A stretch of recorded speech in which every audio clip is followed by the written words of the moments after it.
What up? What up? What up?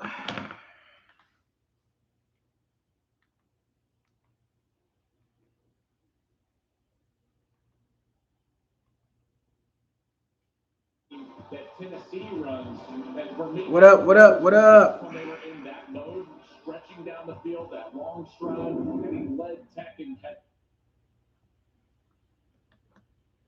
Here's everybody doing.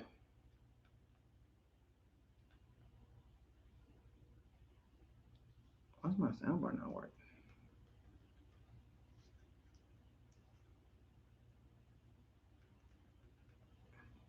Interesting. Disconnect that. Everybody good?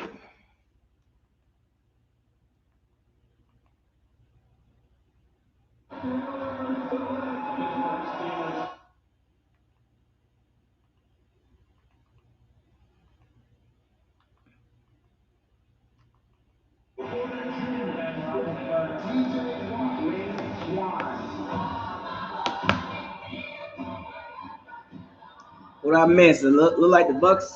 They took the Trotter linebacker from Missouri.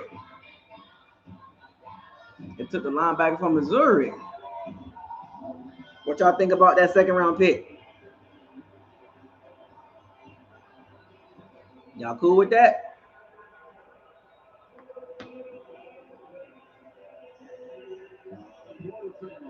Y'all good with that Trotter pick, man? What's going on, everybody? Welcome to BucosLocker. Sorry for the wait. Sorry, but not sorry. Sorry, but not sorry. Joey Porter. Okay.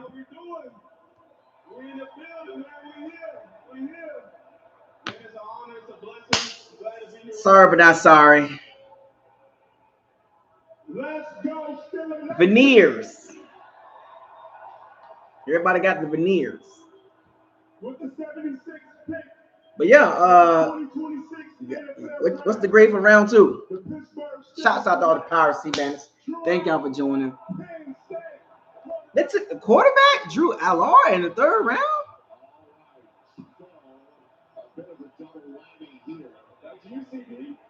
That was weird.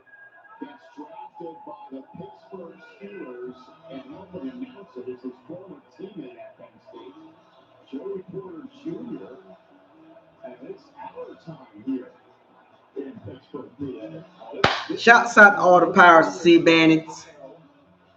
Thank y'all for joining. If you are not a member of this channel, please join. Become a member. This is not a members only video. This is a video for everybody to let everybody know. Make sure you become a member and you don't miss out on yesterday's video. We had a good time. The members only video last night was pretty cool. I'm just giving y'all a little tidbit right here. Y'all ain't finna get a lot of these videos, public videos. Drew Allard, he's not good, man. 3rd round, I'm not. No. Aaron Rodgers not gonna teach him anything. Kind of a college version of Ben Roethlisberger in that mold. Guys would slip off of him in the pocket, and he would get outside with that big frame, and he would create plays. Listen, guys, I felt like he was miscast in their offense. Their offense was never suited to his strength. He's a big thrower, hitting the ball down the field, and yet they wanted to run an RPO, creative offense, and he tried his best. He's a gym rat, loves football, cares deeply. He's trying to hype up Drew Allard. If he gets in the right system, guys, he could be a better NFL quarterback than he was college quarterback.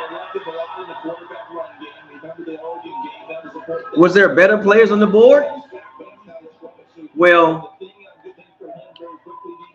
the Miami Dolphins got Jacob Rodriguez. The Colts got C.J. Allen. Here's the funny thing about Jacob Rodriguez. That's why I warn you, Bucs fans. You Bucs fans got to relax, man. Y'all be trying to manifest things that should not be.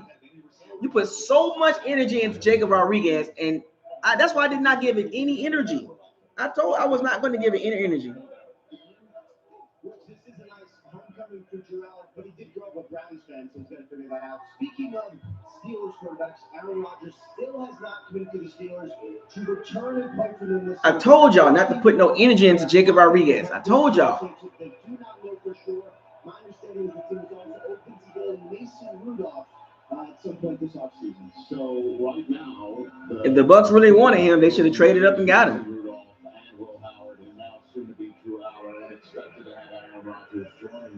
It's just like, you know, you had a good first day, and then, you know, in round two, Trotter, big linebacker, 240 pounds, basically, about 6'3" almost. You know what I'm saying? He's not a terrible linebacker, but was he overdrafted? I mean, the second round? I didn't see him going in the second round. Defensive tackle, Missouri. A lot of Missouri guys on the board. We'll see Chris McClellan come off the board soon because they were so similar and comparable as players. They felt like third-round guys. Absolute outstanding size and length that he brings to the table. Yeah, he's a run-stopper linebacker. 5 sacks. You can see him as a pass rusher. He's got that club rip move. He's got a little hump move, a power move. You see it right there trying to club guys. And then when you watch him at the point of attack in the run, yeah, he's a linebacker. He's only 21. Like, people kind of, you know, he's only 21. Oh, they traded. Oh, the Bucs traded back.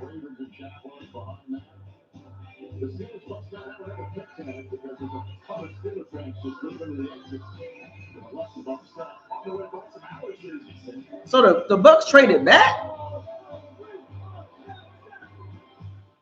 My name is Whitney Allen, my widow. My husband Ryan died. Never thought in a million Wait a minute, the Bucs traded back. Use life insurance for either of us. The unexpected happens. With Vita, it is The Bucs, man. The Bucs had an opportunity yesterday, man, to go back into the first round and get another pass rusher, man. I just had a feeling they should have did that. It's a good pass rusher that came off the board early second round, late first round. I really thought the Bucs were going to trade back into the first round and get a pass rusher, another pass rusher. You know, and then third round get a linebacker. Because I think Trotter would have been there in the third round. I'm not going to give that pick a bad grade, a C. I didn't see him going in the second round.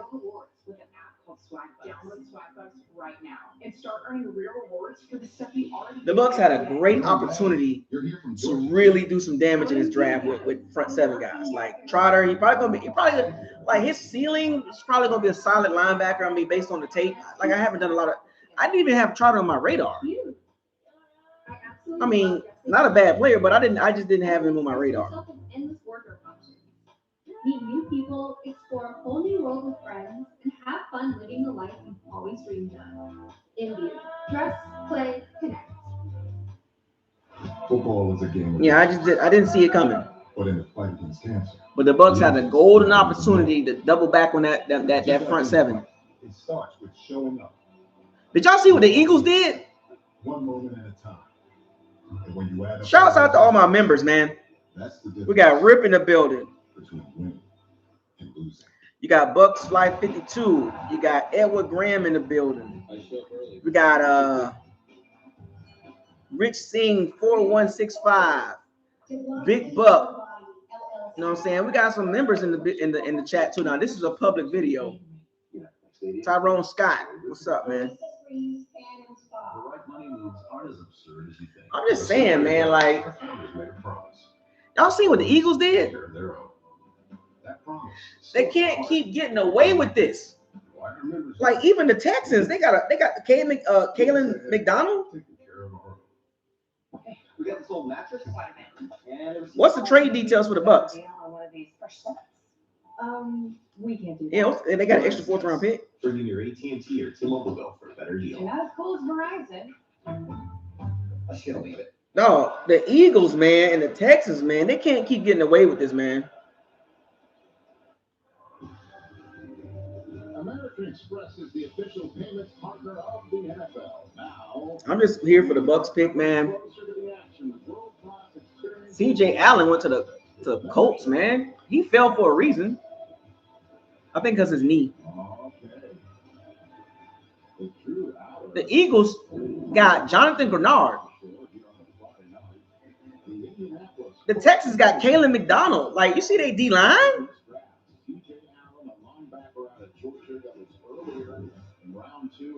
You see the D line on the Texans, the Eagles D line, the Texans D line. Like, man, you gotta keep hitting that D line. Like, oh man, the Bucs in the third round, you gotta get a defensive tackle, man. Interior D lineman, you gotta get the D lineman. Keontae Scott went in the second round, and I had Keontae Scott going in the second round in my mock draft. Malachi went in the first. CJ Allen went in the third. No, second round. I had him in the second round. Like,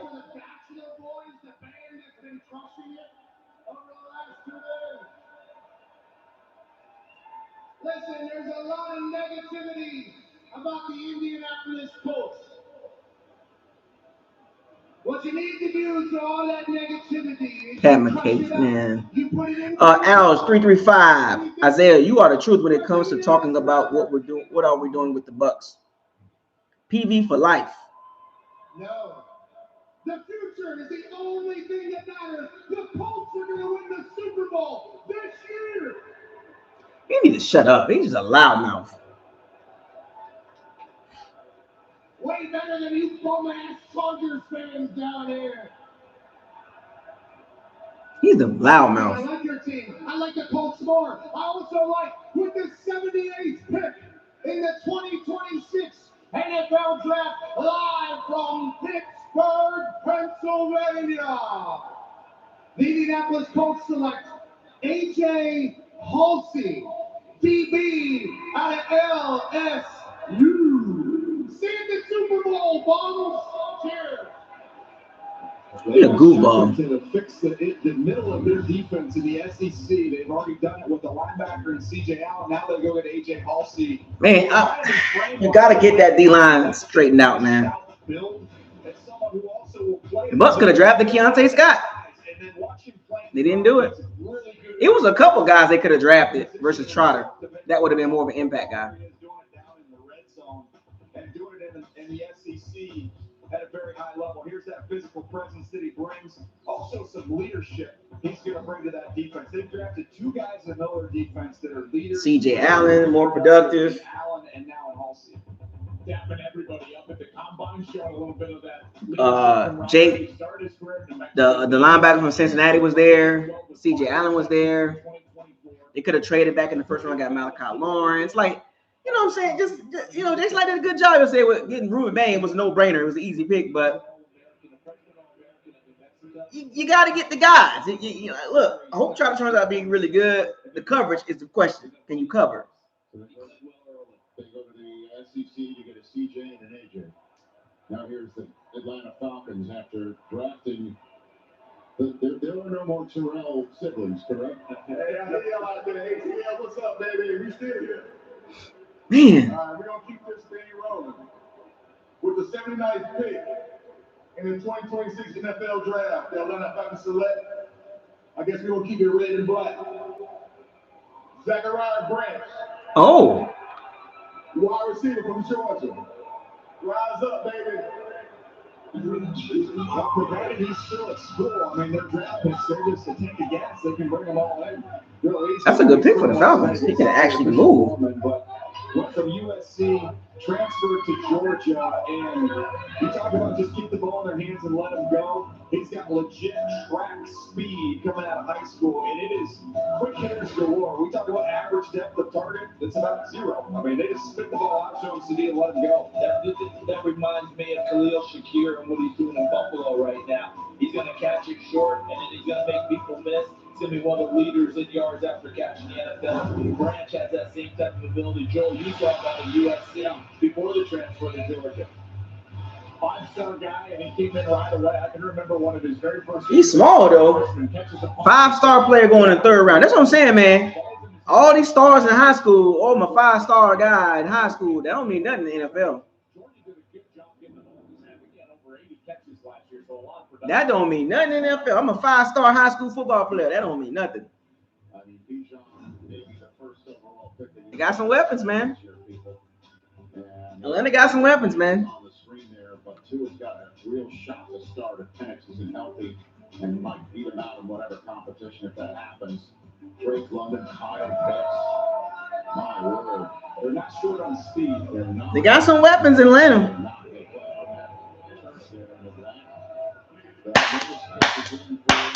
The Panthers had a decent draft so far. O-line, D-tackle. It's about the trenches, man. They were very shy last time. Let's see if they take a little bit of the bricks off. Get him, deuces. Hey, Pittsburgh, we still doing this? Wait a minute. Mark Ingram is a Saints player. We don't remember him as a Raven. Why are you walking around with a Ravens suit on? Like, I don't remember Mark Ingram as a Saints player. And y'all really gonna feel a lot when my Ravens take that rightful spot as the king of the AFC North. I got my mental with me in case I get bothered. With the 80th pick in the 2026 NFL He's a Saints player. Baltimore Ravens select Jacoby Lane, wide receiver, USC. Flock Nation, let's go. What? He's a Saints player. What are you running around with trying to be Ravens? You're not a Ravens legend. You're not a Ravens guy. He went to the Ravens. He was drafted by the Saints. Anyway. This is a basketball player on grass when you watch Jacoby Lane. If you want to talk about wild catches, the best highlight reel. The Bucs could have got him. Jacoby Lane would have been good, like a Mike Edwards clone. Unbelievable one-hand wild catches. How about this one? Just cupping the ball with his left hand.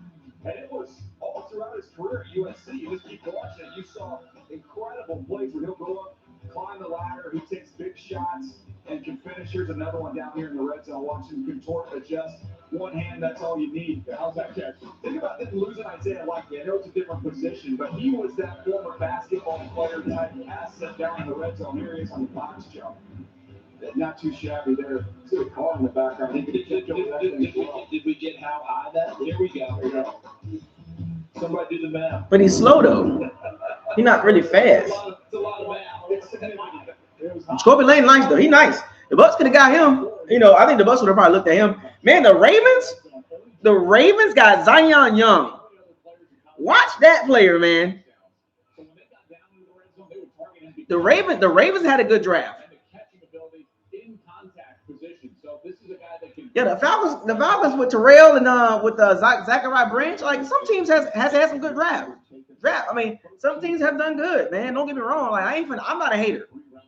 You know what I'm saying? I'm gonna keep it 100. The Ravens they done a good job. There's still enough time here. The Jaguars are now about. The Bucs need to get an interior defensive lineman. That is the pick, man. No tight end. Eli Stowers went to the Eagles. I had him going in the third round. He went in the second round. So my mock draft, it's been working. Actually, my mock draft is not as good. Them players that I picked in my mock draft are going higher than what I had them going.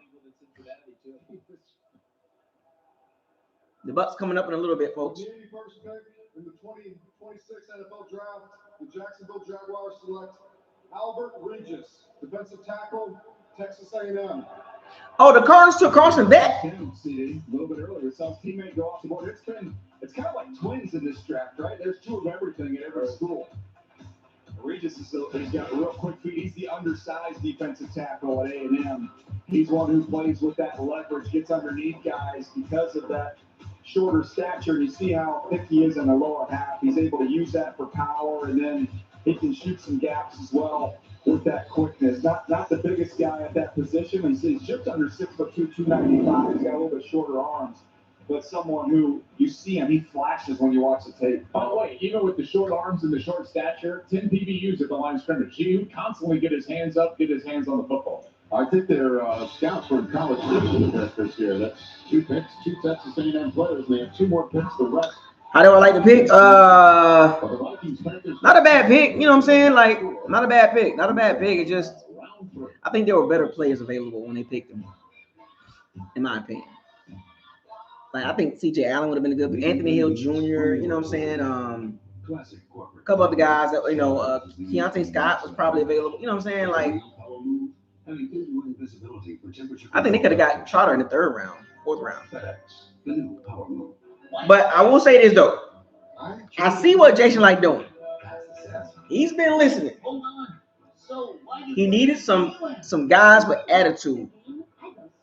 And I will say this about Trotter and Ruben Bain Jr. Both of those guys got attitude, and they play with a tenacity. They play with attitude. They play with toughness. And the Bucs needed those 2 guys on that defense.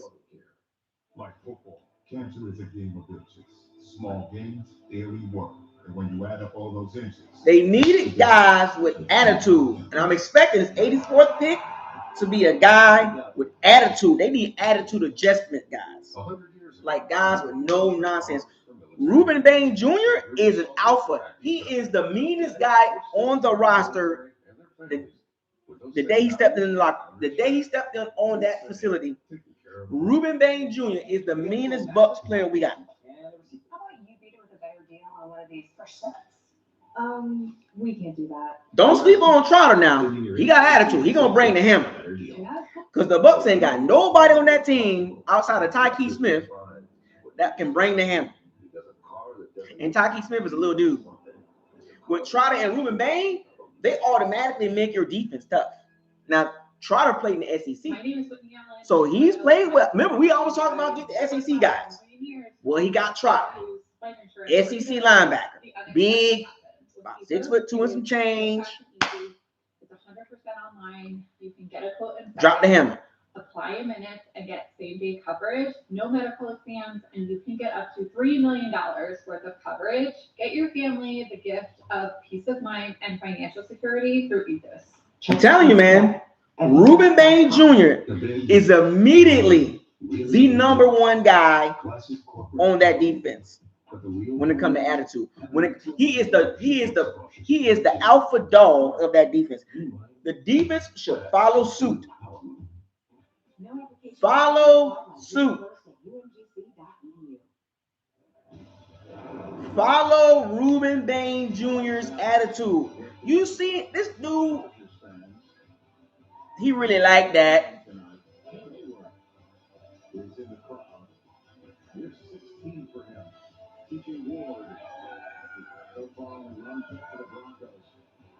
Ruben Bain Jr. is an immediate starter. You don't take that guy. Should have been a top 10 pick if he was 6'3", 6'4", and if he had 33-inch arms or wings, you know what I'm saying, and hands big, like 10 and a half, 10-inch.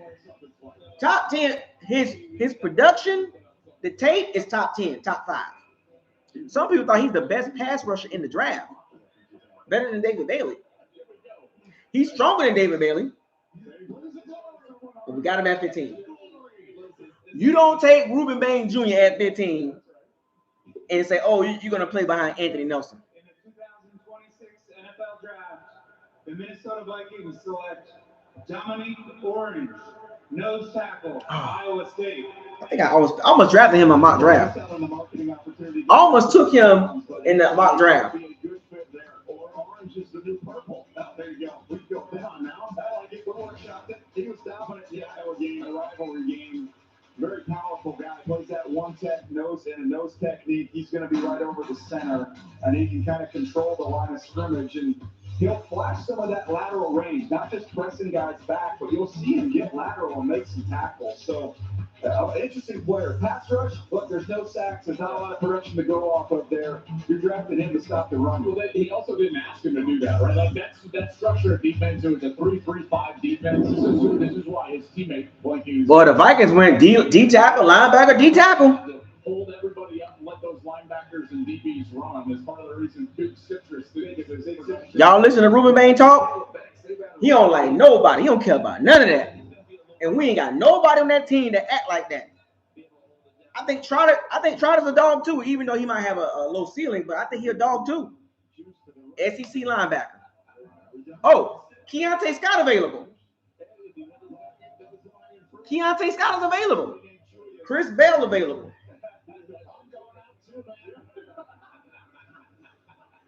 McCoy's available. Man, Keontae Scott is on the board.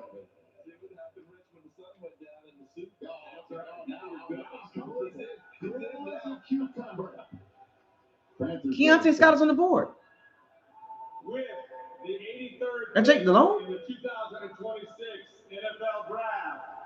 Once again, your reigning NFC South champs, Carolina Panthers select Chris Brazzell, the second wide receiver That's from Tennessee. interesting pick there. What does that say about Xavier Legette? Remember, he started his career at Tulane, and he's an over-the-top receiver, what you would expect in Tennessee. He's small, skinny guy. What do you call the offense again, Joe? Deep choice offense. There you go. And a lot of what we're seeing him do, we saw out of Jalen Hyatt in his big monster year, end up going the third round to the Giants, and it hasn't translated for Hyatt yet, which is a big thing that people are talking about. They love what Brazzell does. When he kicks Xavier Legette, you out of there, buddy. and his height, because you think he's got build-up speed. No, he gets up and goes, and that will only help Bryce Young. Oh, the Panthers got some big receivers, man. Jesus Christ. Go over the top. Ted McMillan had a big year last year. Dog, the Panthers got some big receivers. Bryce Young, Chuba Hubbard back in the backfield. Yeah, Jake Delhomme, same. Tampa Bay Bucks, here we go. They going to a commercial break. Why they go every time we about to pick? Why they going to a commercial break? Every time we about to pick, they go to commercial break. Verizon gets special deals during Verizon Small Business Days, April 27th through May 10th. Look, we do need a big receiver because we got a bunch of guys. We got a bunch of 2s and 3s and 4s. That's the difference between winning and losing. Why we always want a commercial break, man? Jesus Christ, man! Every time.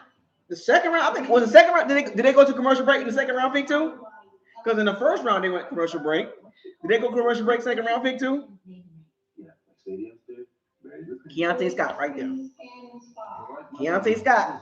He's right there. 100 years ago, no one would insure cars for military members. So a group of Keontae Scott. He can play safety. He can play nickel. He can play corner. I would like him at safety. You got a couple guys on the board that, come on, he can make up for that charter pick. You can make up for that. We can't do that. Oh, they went to the, so even the second round pick, they went to commercial break. Who the Bucs should draft in the third round? Do not mess this up, man. Trotter is a dog. He gonna be a good run stopping linebacker. I would say right now, based on tape, going into the draft, he had better film than Savasier Dennis. Ruben Bain Jr. going into the draft, coming to the Bucs, better tape than Kalasi Clancy. He's immediately better than him. Like right away, like boom, like he's a starter right away, like plug and play. He's gonna be good against the run, and then on third downs, you can line him up over the guard, and he's gonna cause. You can line him next to Kalasi Clancy, he's gonna be a problem. He's way better than David Walker. Y'all can miss me with that. I don't even know why y'all keep screaming his name. Oh, David Walker, I don't care about that. I'm not hating on him, but he ain't nowhere near in Ruben Bain's universe. McCoy's there, Keontae Scott's there. They can get off. They can move off of Zion McCullum next year. They can this is it for him, bro. It was a 3-year deal with $48 million. They can move off of him next year, man. Man, the Bucs got an opportunity to get a good player right here. Third round picks are starters. Oh, David Walker really like that, and you can't even really back it up. You can't even really back up. You're just hoping that he's good. And if you're hoping a fourth round pick is good, you are out of your freaking mind. You're tripping. I hope the fourth round pick be good. Really? You're banking on the fourth round pick to be really good? He's a rotational guy. He's not Ruben Bain. He's not Kalasi Clancy. Get out of here with that. Miss me with the fourth round pick stuff, man. Give me Ruben Bain, Kalasi Clancy. David Walker this, David Walker that. I don't care about none of that. I don't care about none of that. David Walker. I don't care about none of that. Ruben Bain, Kalasi Clancy. I don't care about none of that. Miss me with all that.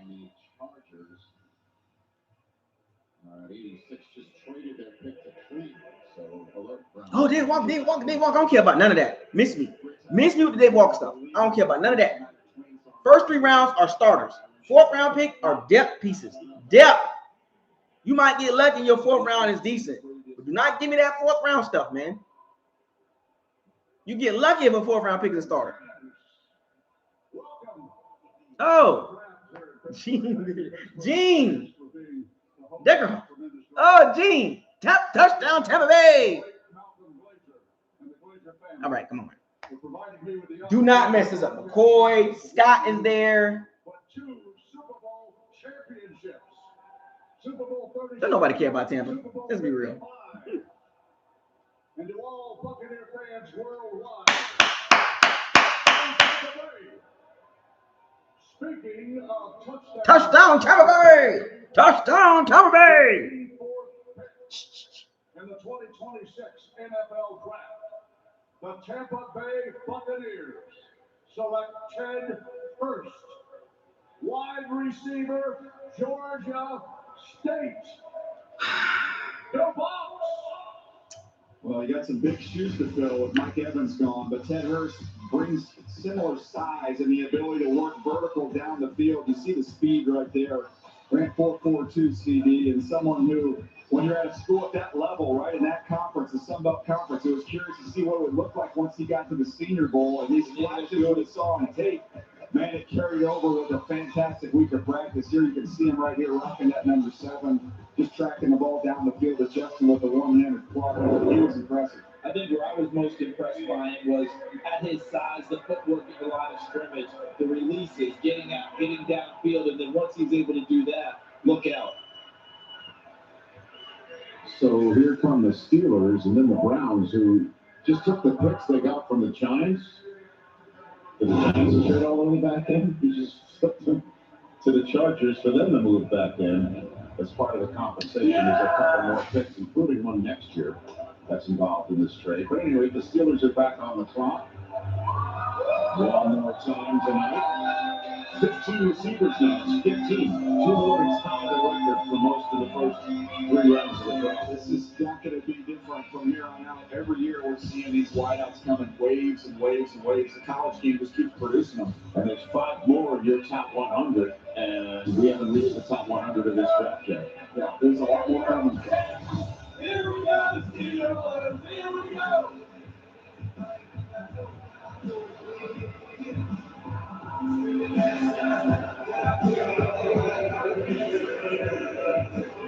As we saw from the Pittsburgh Steelers, they chose 2 hours with Joey Porter and son.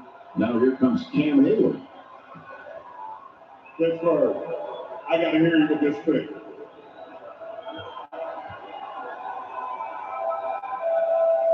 With the 85th pick in the 2026 NFL Draft, the 6-time Super Bowl winners, soon to be 7. The Pittsburgh Steelers select Dalen Everett, defensive back, Georgia. They like big corners. You know, we used to always talk about Seattle big corners. Pittsburgh now has amassed quite a few of these bigger cornerbacks. Joey Porter Jr., we saw on the stage a little earlier. You know how big he is. Jamel Dean comes in. And now you have Dalen Everett, who's 6'1", 196 pounds. This is a big game player. He's played a ton of big games throughout his career in Georgia, and in those big moments, he's been absolutely at his best. He's always in phase. He's an excellent tackler. CD, someone who, we referenced him a little bit early, Stripling ran away from him in that game, but that was a rarity. He's a very good tackler, and that's an important aspect of how they want to play defense here in Pittsburgh. And he's from one of those programs, Joel, that you know well, that there's so many players that after a while, you forget about just how many are actually good. Yeah. And Everett falls into that category, and then he reminded everyone at the Combine. He blew that away with the test. He went, oh, yeah, that's right. He's a good player, too. Yeah, with those long arms that can play. And whenever you're considered from the coaching staff at Georgia the leader of the room, that says something about your football character, and he was the leader of that DB room. Do you keep score at a baseball game anybody? Yeah, but if I'm going to a game, I'm keeping a scorecard. My Cleveland Browns card looks like a 19-minute baseball game. The old Mexican League. Yeah. Where pitchers had to hit and he pitched it for. I can't even keep up with it. They're back in the 3rd round, is basically what I'm saying. And here is their choice. With the 86th pick in the 2026 NFL Draft, the Cleveland Browns select Austin Barber, tackle, Florida. Well, the remaking of that offensive line continues. They did it with their first pick in Spencer Fano. They have another piece here in Austin Barber, who I think has a chance to be a swing tackle. You could use him in either place.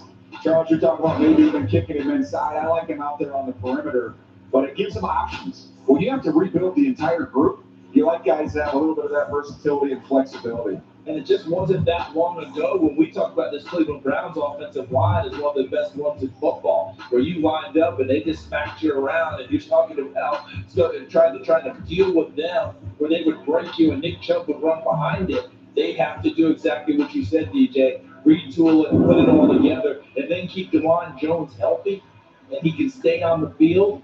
He's really two tackles in one, because that is a massive man. So trying to figure everything out. I mean, 2 fourths and a 6. That's what they play. And some of those picks they just got from the Giants, just turned it around.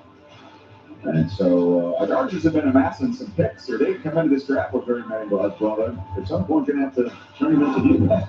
You know what I mean? So, Rich, you're telling me who's pinch hitting in the 13th? I don't know. I think Joe Hayden just got pinch hit for right there. I think he left. Did you walk out? I think he fought the Browns. I thought he fought the Browns. Defense, man. To talk to Blue and go over all the Trenches matter, man. That could be a nice. Second and third round picks are very important. You just can't just do that. You overdrafted a receiver. You just went from an A draft to a pretty much a C plus, man. Tight end, Ohio State. Okay. Another Ohio State tight end goes off the board. I mean, this has got to be a record for multiple players at the same position from the same school getting drafted within the first 3 rounds. Kaczmarek, again, more of the better blocker. Interior defensive lineman, man. Kaczmarek, a little more physical in the run game. You see him, there's flashes where he'll get down the seam and show you something, but to me, that's not really the smoothest athlete. He's just dependable, reliable. He didn't drop a single ball last year, and you can count on him in the run game. And I tell you, late in the year, he was an absolute mauler in the run game. They went into Michigan and ran the football in that second half, inclement weather. The best blocker on the field that day was Will Kaczmarek. They took a lot of value out of that. Certainly, Trenches matter, man. He's a guy that transferred in from Can't get cute. This receiving thing, man. He just can't get over this, man. He just keep dropping receivers, man. It's like, dude, you got to stop people, man. You got to stop people on defense. Like, what does he think Alshon Robinson and Muhammad is enough? Ruben Bain, Elijah Clancy, Vita, David Walker, Elijah Rock. That's not enough. Daryl Jackson, yes, Daryl Jackson Jr. was on the board. I know. Keontae Scott was there. I don't understand this infatuation with receivers, man. Like, he just keep doing it. You gotta stop people, Jason Light. Bain was an A+ pick. Your next 2 picks, C's. Like, you can't do that, man. One moment at a time. And when you add up all those, draft the receiver. That's the difference. Oh, man. In the 3rd round, you can't do that. I showed early. You should too. It's a 4th, 5th round pick. You got to get an interior defensive lineman or another edge rusher. You can't stop You can't stop picking edge guys and defensive linemen. Interior, you can't stop. He just ruined a good draft, man. Jablonski Auto Body, LLC. What'd she call her? Oh, yeah, she sold the Twins name right. Yeah, stadium. Trenches matter, man. The right money moves aren't as absurd as you think. That's not I'm not hating on Ted Hurst. I'm not hating on him. Just Jason Light, man. I can't get on board with him, man. Verizon does. Bringing your AT&T or T-Mobile bill for a better deal. You're not as cool as Verizon. I should believe it. This was a weak, yes, exactly. This was a weak draft for receivers, and you pick one in the 3rd round? Not Chris Bell. I would have been Chris Bell.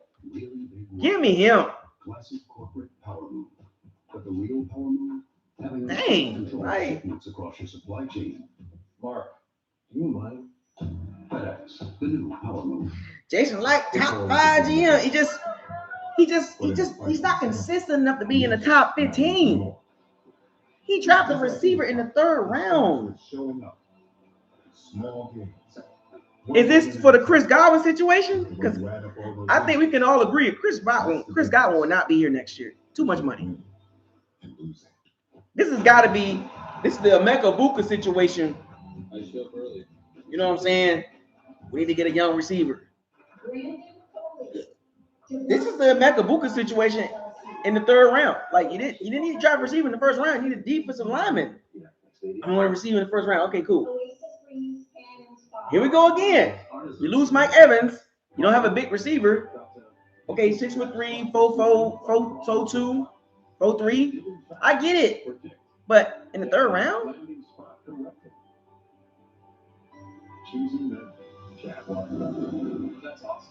I'm not understanding the Bucs. This has got to be for the Chris Godwin situation. This has got to be because of Chris Godwin, because there is no way he's coming. You can't bring him back next year. It's too much money.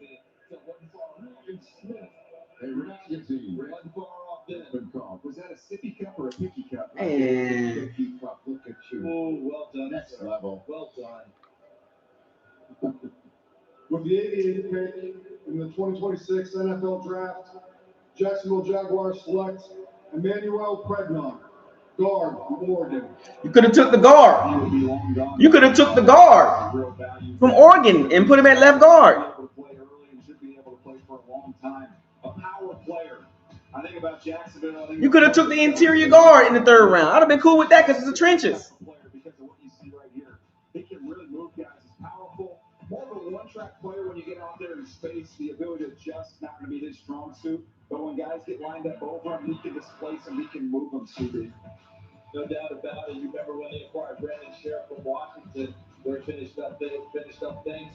Pregnant's going to be a guard on the inside. Is going to be in the league of what Sheriff was doing there. And it's another one of these guys, and I keep saying this, college football is better than it's ever been because guys can develop. Wyoming. I mean, Chris Bell was there. Dunker from Iowa. You had that guy from Oregon. Keontae Scott was there. Like, McCoy got knee injury. He got knee issues. But you use the word adapt as well because we're going to 3 different schools. All-American research. He went wide receiver in the 3rd round. This has got to be because of the Chris Godwin situation. Meanwhile, the Eagles just keep stacking D linemen. Meanwhile, the Texans just get enough D linemen. Like, you just can't have enough. Why doesn't he understand this? He's gonna get fired. Ruben Bain Jr. will not save his job, man. I had enough of him, man. Just great 1st round. Like, even in the 1st round, you couldn't mess it up because he was right there. With the 89th pick in the 2026 NFL Draft, the Chicago Bears select Zayden Thomas, wide receiver, LSU. There's another wide receiver.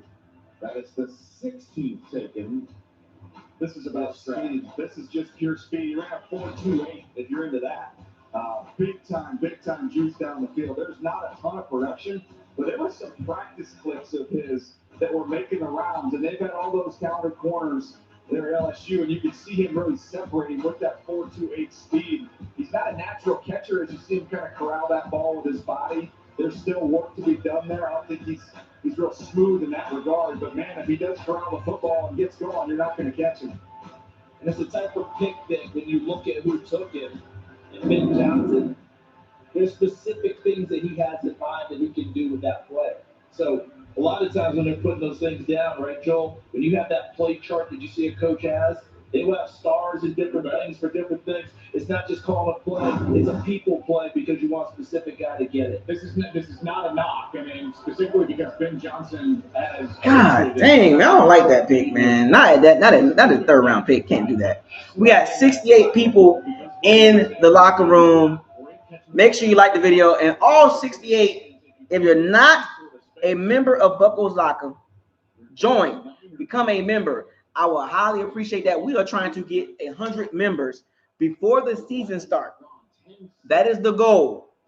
100 members signed up by week 1 before the first game of the season. I want 100 members. You hear me? There's your running back. That's the running back. Another Indiana Hoosier. Yeah, non-combine too. I believe it's the first non-combine player to get selected here. Kalen Black. He from runs Virginia slow Beach? to the ground. It's a real power base. He's a physical, tough, hard runner who, when you watch him, every single time he gets hit, he just falls forward. He doesn't take negative runs. He's very willing in pass protection, get down these short yardage situations. He's going to fight his way into the end zone. The other thing I like about him, which you won't see here, is this dude can cover kicks. Yeah. He's going to have an impact on special teams right away. Well, and what I loved about him is that the offense actually ran through him. This is the thing. It's like Indiana was primarily a run team. They had to get their run game going to get that RPO game going for Fernando in the passing game. Think about the Rose Bowl, guys. They ran the ball at Alabama 50 times in that Rose Bowl, beating them badly, and Keelan Black was a big part of that. And he took C, man, C. Bowl as well. 16 games. See, who's not a member? If you are in the chat and you're not a member, sign up.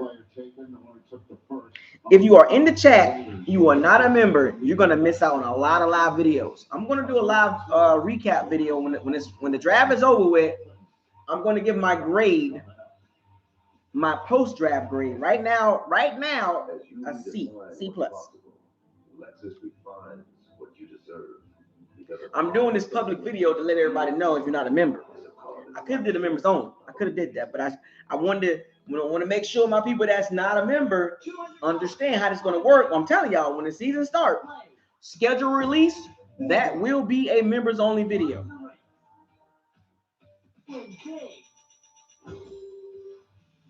I want y'all to understand that when the schedule come out in May, that will be a members only video. That's the difference between winning and losing.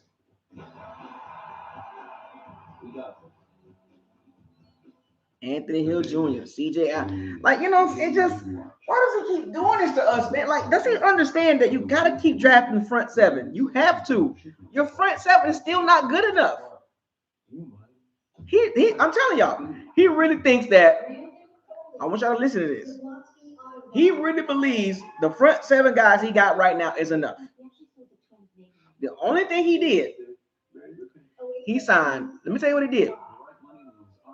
I'm going to break this down to y'all, the free agent and so far in the draft. And y'all tell me, is the defense a lot better? They need to get a lot better.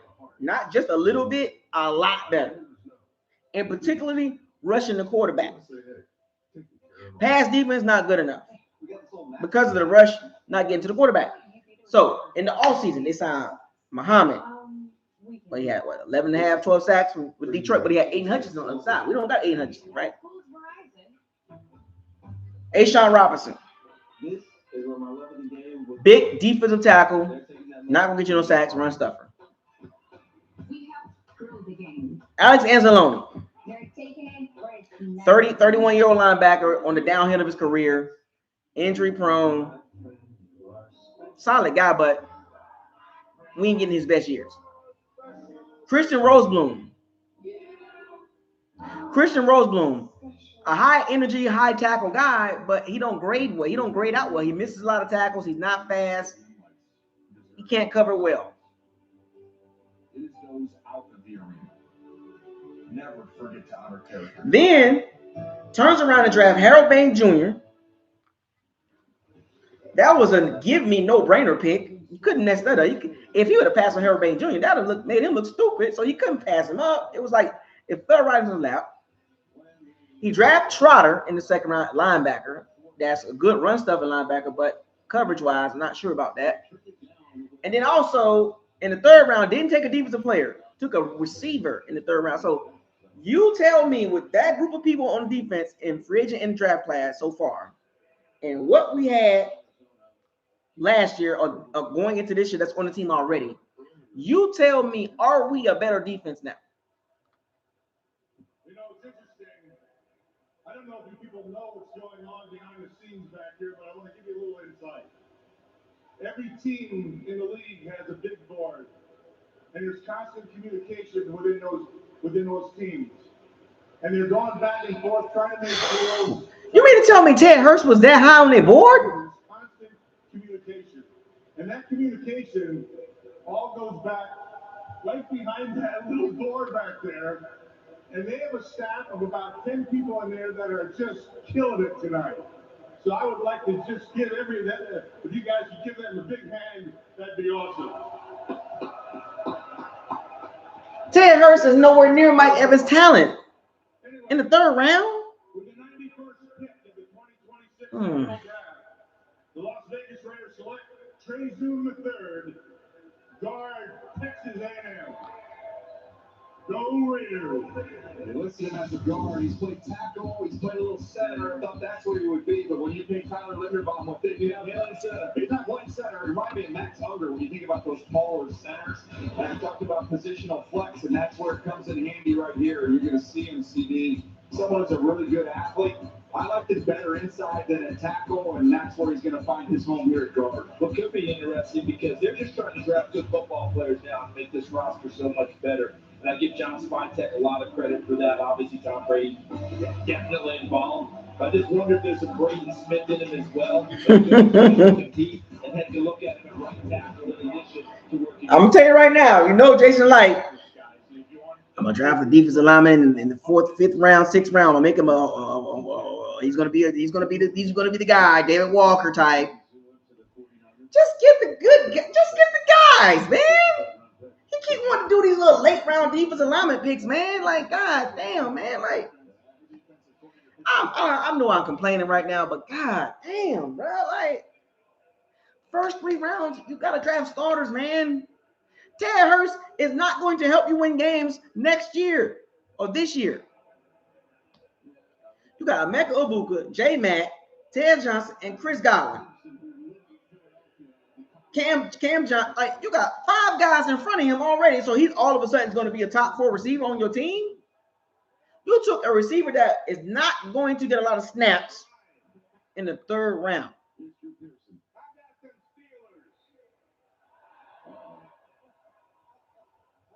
All right. With the 92nd pick in the 2026 NFL Draft. 2026 NFL Draft, the Dallas Cowboys select Saquon Barber. Jayshon Barber. That's the University of Michigan right there. Michigan. Dang, Tony Dorsett, you can't read? He's really good. He any time position is best defensive player. That one was Tony Dorsett, an unbelievable runner. They could have took him, Jayshon Barham. He wasn't going to allow him to do that now. No question. He was protected there. On the ball, off the ball, this is someone who made that decision, that situational move to on the ball, and that's where his future is going to be because he is twitchy. When you watch him more as the power player on the other side, he's the more juicy, explosive player who can win with that speed off the edge. You see it, you want to learn away from watch him close the back door here. He can really go. Him and Malachi Lawrence, they got 2 phenomenal athletes. Malachi Lawrence, I like him. I wanted the Bucs to get him, man. I wanted the Bucs to trade back and get him. Trade back into the 1st round and get him. I'm going to tell you one thing. The Dallas Cowboys, they are straight defense, edge and safety. Do you see what the Cowboys doing? You see the Cowboys defense? They are rebuilding that defense. Safety 1st round. The 2nd pick in the 1st round. Malachi Lawrence. Now they got another edge player. Now, you cannot stop drafting edge guys. I like what the Cowboys are doing. Big Buck, what's up, man? Archie, what's up? You see what the Cowboys are doing? Straight defense. With the 93rd pick in the 2026 NFL Draft, the LA Rams select Keegan Charles, tackle. Tavon Austin gained some weight. Welcome to the family, brother. Tavon Austin got a little pudgy. Moved around to some different schools. He just kept leveling up each time he transferred. You see the versatility there, the different places that he's played along the line of scrimmage. But 51 games played, Someone is 24 years old. He's very mature. He's got foot quickness. I love the fact that he just stays connected to blocks. Not going to wow you at times, but he just gets the job done in a consistent manner. He can cut off on the backside. To me, I just think he's a player that he is what he is. So you appreciate where he is right now. I know there's a lot more development to take place, but I think he's got a chance to come out and compete. Interesting, they listed him as a tackle. You thought about this as an interior offensive lineman. They listed him as a tackle. Remember, Havenstein held down that right side for so long for the Rams. Just keep an ear out for the name in the future years. I wanted the Bucs again. Malachi Lawrence. I'm telling you, man, watch that dude, man. On the Cowboys got him. Watch him. I'm just going to say that right quick. I had my eye on him. The Cowboys rebuilt their defense.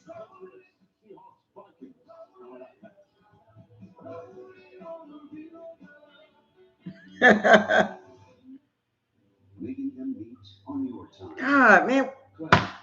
Jason Light just keep doing this to us. He can't keep getting away with this, man. Defensive lineman, edge, man. What are you doing? I don't think anybody would have been mad if Jason Light would have went edge with Bane. He got edge.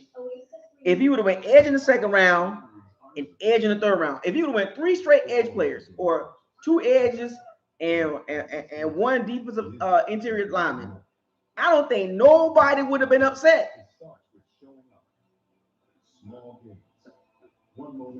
Nobody would have been upset. That's the difference between winning and losing. I show up early. I know. The Panthers are up and coming. They got 2 big receivers. Both of them 6'4". One's really fast. The other one's, good hands. They got nice little O-line. They can run the ball a little bit. They trying to make some moves over there, man. We got this old mattress. The Saints up and coming. They gave us problems. The Falcons gonna give us problems. They just got weapons. They got weapons galore. They just got the quarterback situation figured out. They pass defense. They got pass rushers. Like the Bucs are in a rut right now. Like once again, they have not separated themselves from the division. That's the difference between winning and losing. Like, let me ask y'all this question. Did the Bucs separate themselves now that we're here with the draft? Have they separated themselves from the division? Have they gotten worse or they stayed the same? The right money moves aren't as absurd as you think. 100 years ago, no one would insure cars for military members. So a group of soldiers backed each other. Today, we're still serving the military and their families with those same values our founders shared. USAA, taking care of our own. Get 20% off today using code TV at collegeandco.com. Back here in I mean, like, certainly for the fans of teams that didn't even pick last night.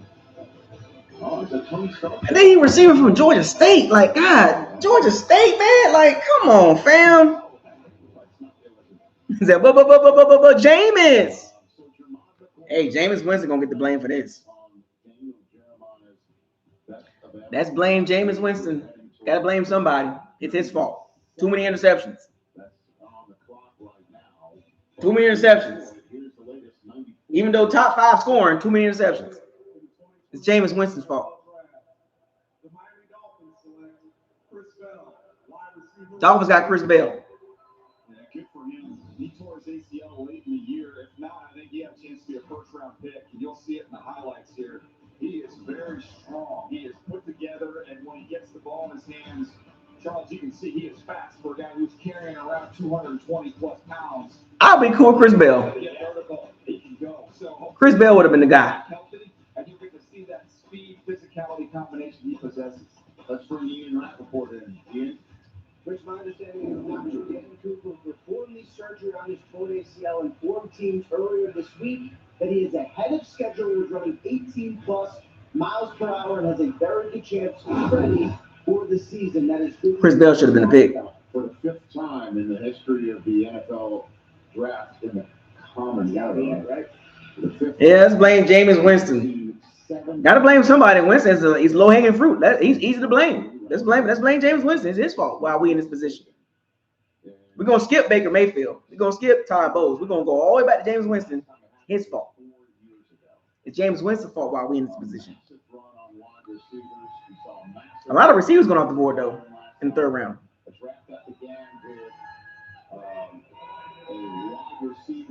17 out of 32 first round picks were defensive people. It's just been an uncommon draft. He was the latest New England Patriots, but Dino Branch is out here. It's exactly what I expected out of Pittsburgh. Yeah. We all know why I'm here. Ain't that right? I'm sorry. Listen, I apologize to my Pittsburgh fans that I had to wait in the back. Thank you guys for being patient. Thank you, Pittsburgh. Yeah, we appreciate you guys too. I'm here to announce the greatest organization's 95th pick in the 2026 NFL Draft.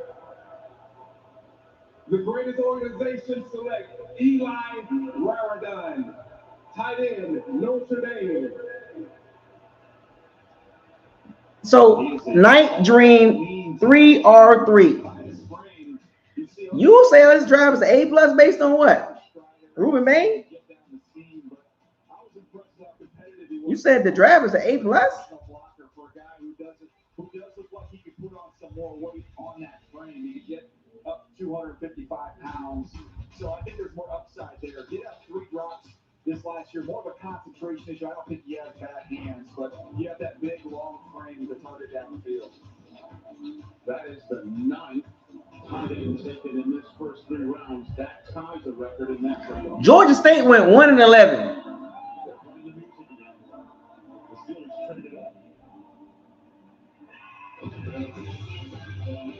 The first round was an A+. You mean to tell me the second and third round is A+ as well?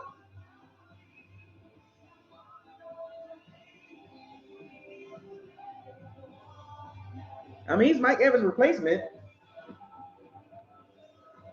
I think Emeka Egbuka was Chris Godwin's replacement.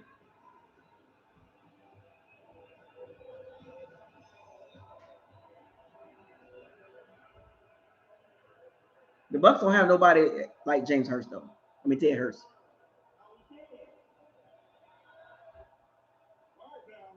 When I said 6 times going on 7, I didn't hear y'all get loud enough. So y'all gotta be loud when I do this, all right? They could have took that guard from Oregon. They didn't take him.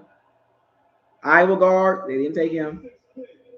In the 2026 NFL Draft, the 6th time, soon to be 7th time, Super Bowl champion.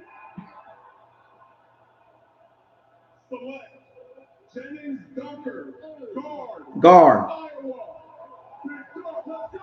I mean, there was some guys there, man, and they chose a receiver in the third round, bro.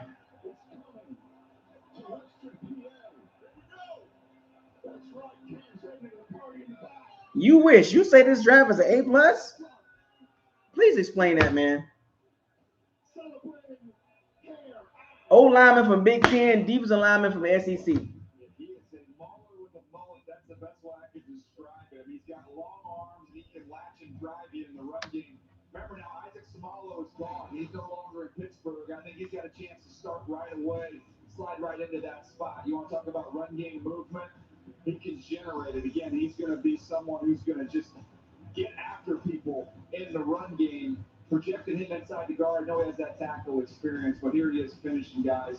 Fellas, he was on my flight. He sat right in front of me on the way out here to Pittsburgh. And I tapped him on the shoulder. I said, hey, I want to thank your hair because you gave me and Rich plenty of content there with the super slow-mos at the combine. I said, what the heck are you doing in Pittsburgh? He goes, I'm going to hang out with Scatterboo. I thought, perfect. I couldn't imagine any other friend for a guy like that as you look at him here. He's a legitimate lumberjack. That's the soul of hay bale competition that he has won, I believe, multiple times. By the way, he didn't have the seat back on you, did he? No, he didn't, but I think he drank all of the coffee. Hey, Big Buck, you said other channels applauding the GM saying great move? It's a perfect spot for him. There'll be Tucker wins in this stadium next year. Wait a minute. You saying other Bucks channels talking about great move? What? You talking about the 3rd round pick was a great move? Oh my gosh. Who are you fired up about? And the crowd responded. Offensive line. We need offensive linemen. I think they're going to love this one in addition to the Aller pick, which really juiced up this crowd here at Pittsburgh. Yeah, and I can't unsee that. Nor can the rest of America that just saw that. Outstanding. We are jealous heading to the final picks of the night here in Pittsburgh. The Vikings twice, the Seahawks and the Jaguars to wrap up night 2. Making them meet on your time. Classic corporate power move. Sorry, this is the only 20 minutes I had. But the real power move? Having in-ring visibility for temperature-controlled healthcare. Georgia State went 1-11, bro. FedEx, the new power move. Mr. Everything Buck, what's up, man? Jablonski Auto Body, LLC. What'd she call her? Oh, we actually said the twins' name right. Yeah. Hold on. What Buck channel talking about that was a great move? So you mean to tell me they saying the 3rd round pick was a great move? Football is a game of inches. But in the fight against cancer, the inches matter even more. Just like any fight, it starts with showing up. Small games, one moment at a time. And when you add up all those inches, that's the difference between winning and losing. I show up early. You should too. 100 years ago, no one would insure cars from. I mean, Ted Hurst might be good, but man, that's not gonna win us games, man. Today, we're still serving the military and their Premium positions, man. same values our founders shared. USAA, taking care of our own. Hey, we got this old mattress. And there was How about you beat it with a better deal on one of these fresh sets? We can't do that. Verizon does. Bringing your AT&T or T-Mobile. Georgia State, man. And that's Wow. Verizon. I still need it. Why is everyone so fired up? It's a Stanley Cup. Now put the name out there. Talking about a great pick. In the receiving the 3rd round is a great pick when you had other needs in the interior D line, interior O line, edge still. Receiver is not in premium position. And the young stars ready for prime time. Plus the biggest international slate ever. The NFL schedule release on NFL Network and ESPN2.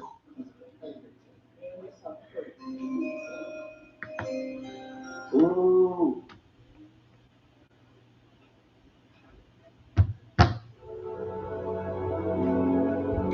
You're a visionary.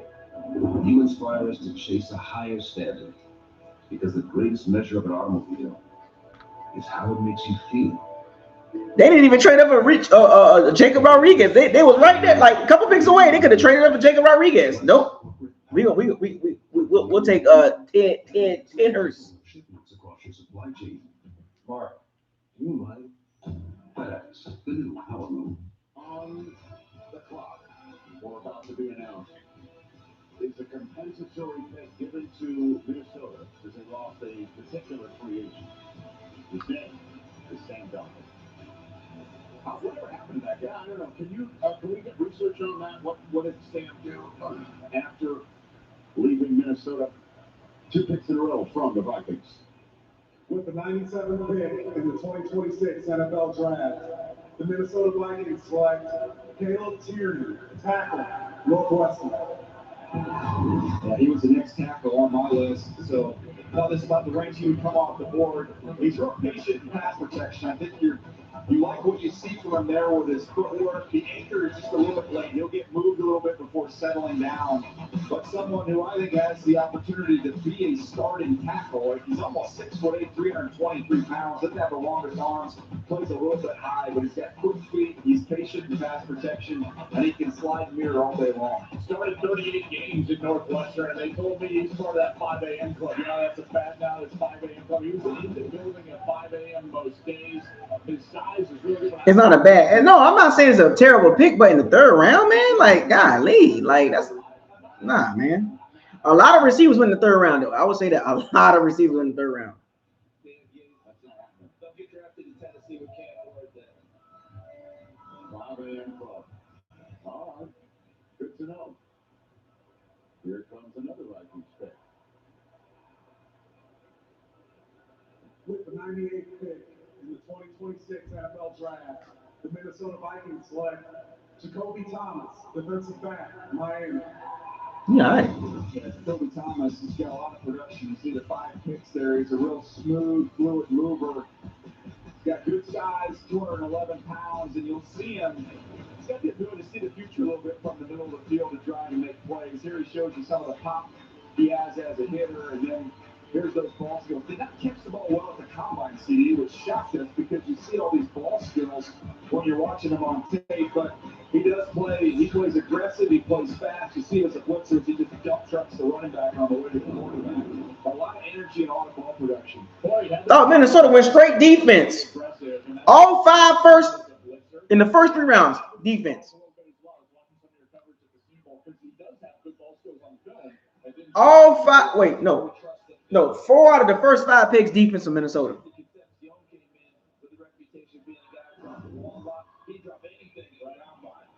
Worked on it. Might have just been one of those days for Jacoby Thomas. The final 2 picks are in. They should come a little bit fast and furious. Here comes the latest pick from Cliff Averill on behalf of the defending Super Bowl champs. He only has 2 picks left in this draft. So this one and one tomorrow. That's it. That'll be not bad. With the 99th pick in the 2026 NFL Draft, the world champs Seattle Seahawks select Julian Hill, DB, Arkansas. Let's go, 12. Let's go. Go Hawks. Another one of these big corners. There have been a bunch of them come off the board today. Almost 6'2", 203 pounds. Good arm length. Man, I'm just disappointed in the third round pick, man. Just want to see him trust his eyes. We talk about that a lot of these DBs. You trust your eyes, just trust it and go. Pull the trigger and go get it. Because he's got all the physical tools. Just want to see him get rid of some of that hesitancy, CD, because I believe there's more in his body. He can be a really good player. I think that what we've seen is the DB makeover, the secondary makeover in Seattle. Remember, Kobe Bryant has gone, came to Seattle as a corner coming out of college, opposite Sauce Gardner. Oh, they got Bud Clark back there in the third round? Or second round? I can see something similar being done with Mike McDonald and all the things he does on defense. I stand corrected. So the Seahawks snapped another 6th rounder, 216th overall. They're going with their 6th rounder. They're on 188 overall. So Pittsburgh could move up to take Jennings Dunker. This is the last pick. Final pick in the 3rd round. With the 100th pick in 2026 NFL Draft, the Jacksonville Jaguars select Jalen Husky, defensive back. Oh, I wanted the Bucs to take him. I had him in my mock draft. He in the 3rd round pick.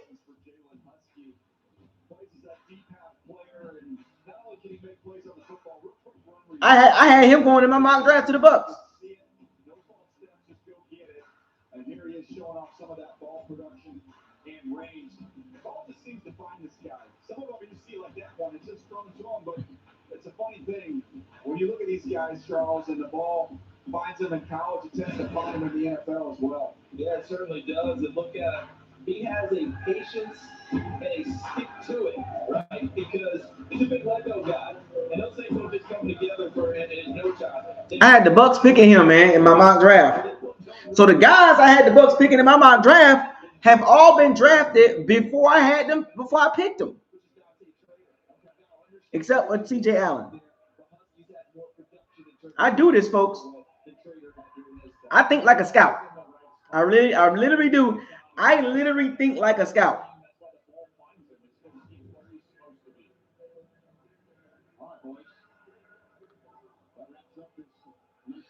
The guys I had in my mock draft, CJ Allen went in the second round, but he went back a little bit further than I had him in the second round because I picked him at 46, I believe.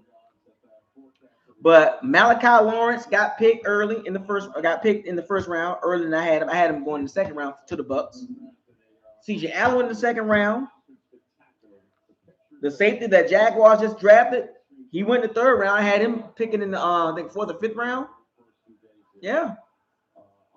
Keontae Scott still on the board.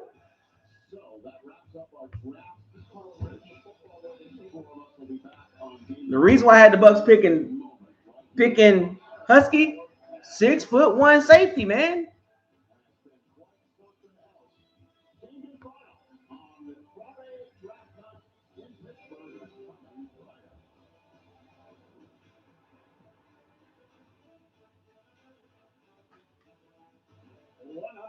The 2026 NFL Draft officially in the books as we welcome you to NFL Game Day Final. Hello, everybody. Red Lewis here with. I did not see the Bucs picking somebody from Georgia State. Wow. Welcome back. 2 quarterbacks taken last night, the other 2 tonight. As we say hello to our quarterback, David Carr. I did not see the Bucs picking a guy from Georgia State. But the Bucs do have the 155th pick and the 166th pick, 160 pick. So, you know, a lot of receivers and cornerbacks went in the 3rd round. Jesus Christ. One of them came off to our host city, the Pittsburgh Steelers, drafted Drew Aller. We go back to Pittsburgh now, and Rich Eisen. All right, thanks very much. Rich Eisen along with Your quarterback draft next year is going to be so much better. our friend Charles Davis and Daniel Jeremiah at the I hope Ted Hurst be good.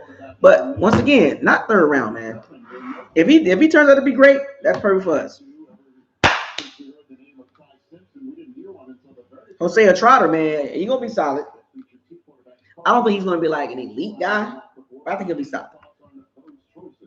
Like, this is like the problem I have with Jason Light, he always drafts safe. Who's somebody who has that prototypical size. He's played a ton of football in college. He's played in big stages and big games. Mopar Buck in the building. Is everybody signed up? Is everybody that's not a member? Are you in the group? Are you in the membership? Did you sign up? Give me a thumbs up. 58 people on this live stream. Some of y'all are not members. If you are not a member, give me a thumbs up and tell me why you haven't joined the membership yet.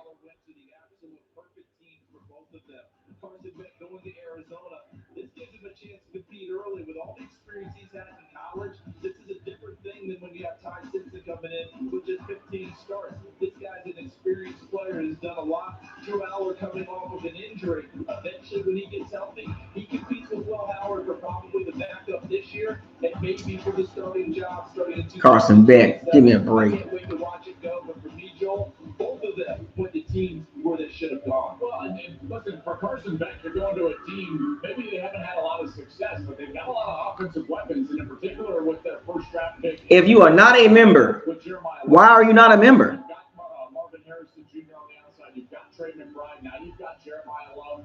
So this could be a really good situation for Carson Beck. As far as Drew Aller, I'll just pick 116 for the Bucs. Be a better pro than he was a college quarterback, mainly because I think he's going to fit the system a lot better than what he did at Penn State. I'm thrilled for him to get here to Pittsburgh. Obviously, the reaction from this fan base. But this is a guy that was a unique competitor. And trust me, I met with him several times. He loves football. He wants to be great. And he's a fierce competitor. They were asking him to run around like a mobile quarterback, and he's not a mobile quarterback. Yeah, some D tackles on the board still, man. Go look at the big board.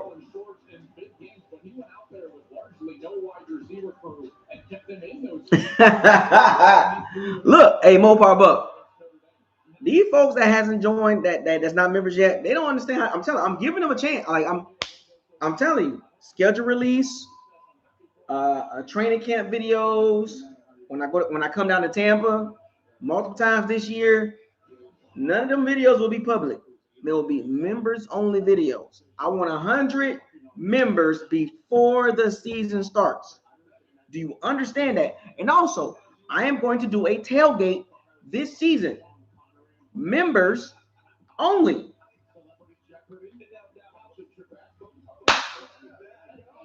A members only tailgate party. Well, I could open up to everybody, but for right now, if we get 100 members by the season start, I want to do a tailgate. I'm going to do it anyway, regardless, members or not. I'm going to do a tailgate.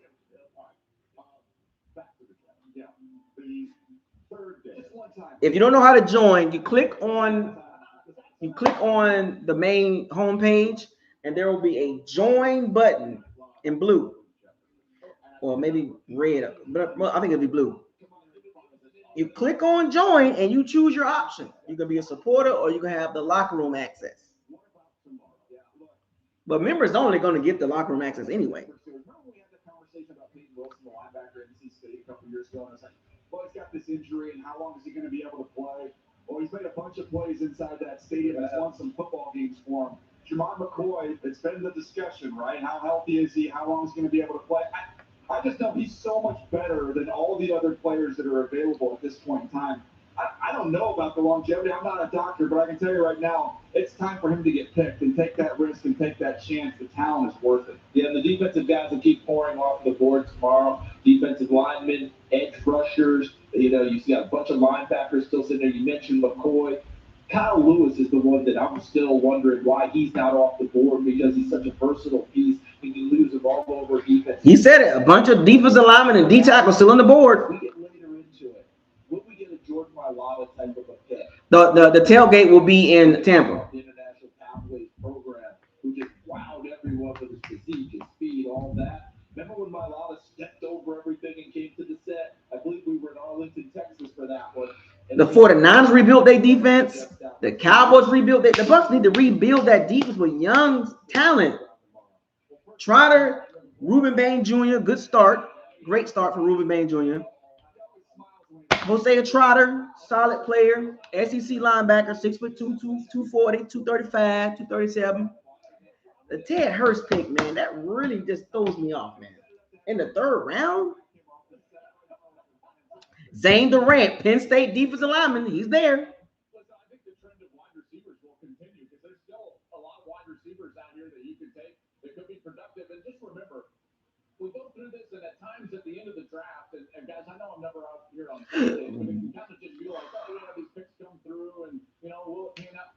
There's going to be someone drafted tomorrow that's going to make a huge impact next season on an NFL organization, maybe somewhere that you're rooting for. And so these picks are important, and a lot of these teams accumulated a lot of day 3 picks, and that ammunition could come to fruition. Brother, you are. There was no need to pick a receiver in the third round, though. The Bucs didn't need a receiver, man. Professional, love doing the draft with you. I hope we get to do it together for a very long time. We shall see. We shall see. We know the way the world and the television world works, but you are awesome to work with, and I speak on behalf of everybody here. Oh, you guys are the best. For sure. It's like, Well, Mopar Buck, listen, you just kind of came on, but I will say this. I said this a while ago. I said the Ted Hurst pick, that's for Chris Godwin. Because Chris Godwin will not be coming back to the Bucs. I just don't see it. It's too much money. Too much money. The Chiefs, straight defensive picks. Texans, trenches. O-line, D-line. You know what I'm saying? Cassius Howard went to the Bengals. Like, the Bucs could have did so much more damage than they could have. 2 from Notre Dame, 1 from Indiana. All 3 running backs taken from the state of Indiana. The rest of the 49 states in the Union, 0 running backs taken so far. Which is the way we throw to Red Lewis, Mr. Indiana once again. Look at us. Look at us turn the page. Same number of Colorado Athletics. Take that Cowboy chain. And by the way, Rich, if you got a spare Jets hat, you can send my way. Ted Hurst pick was because of Chris Godwin next year. You cannot pay Chris Godwin that money next year. In 2027, he is out of here. You can't.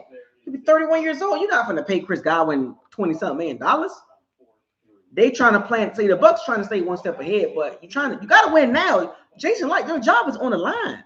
You can't wait for Ted Hurst to be good next year. You got to win now, and you didn't. Ted Hurst is not going to help you win now, unless all of a sudden he becomes this beast mode receiver as a rookie, and he has the physical status to be the best receiver in the Bucs. He's tall, 6'3", faster than Emeka Egbuka. The question is the hands and the route running, is it there? Because if he comes in and become a dog right away, he's our ex receiver.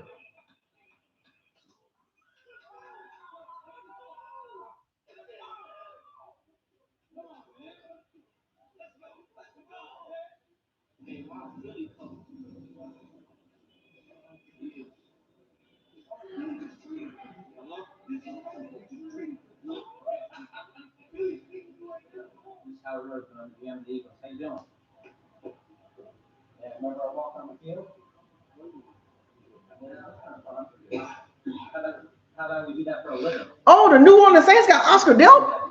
We just traded up. We're picking you. You're an Eagle. Congrats, brother. We traded up. We took my pilot. Howie Roseman, why does he keep getting away with this? Okay. All right, told you that area, Red. The connective tissue I'm talking about is that the Pittsburgh Steelers did eventually get their receiver at 47th overall. They find Alabama's Jeremy Bernard and make him the next receiver headed to the Steel City. And he was one of 12. Why do Howie Roseman keep getting away with this? In action there in Pittsburgh, Steel City, excited to get a player of that caliber. The Saints got Oscar Delp? Oh, man. Philly got Eli Stowers. I had the Bucs picking him. A lot of receivers went in the second and third round. Jesus, 11. Jesus Christ. A lot of receivers went in the second and third round. Chris Bell should have been the pick over Ted Hurst.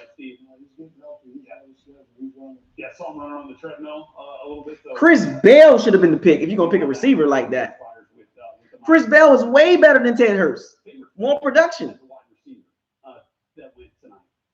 Favorite, well, first of all, we're talking about wide receivers, so I like all of these wide receivers. Yes. None of them are perfect. However, these coaches and teams get an opportunity to shape and mold each one of these guys into the potential player that they need to step up.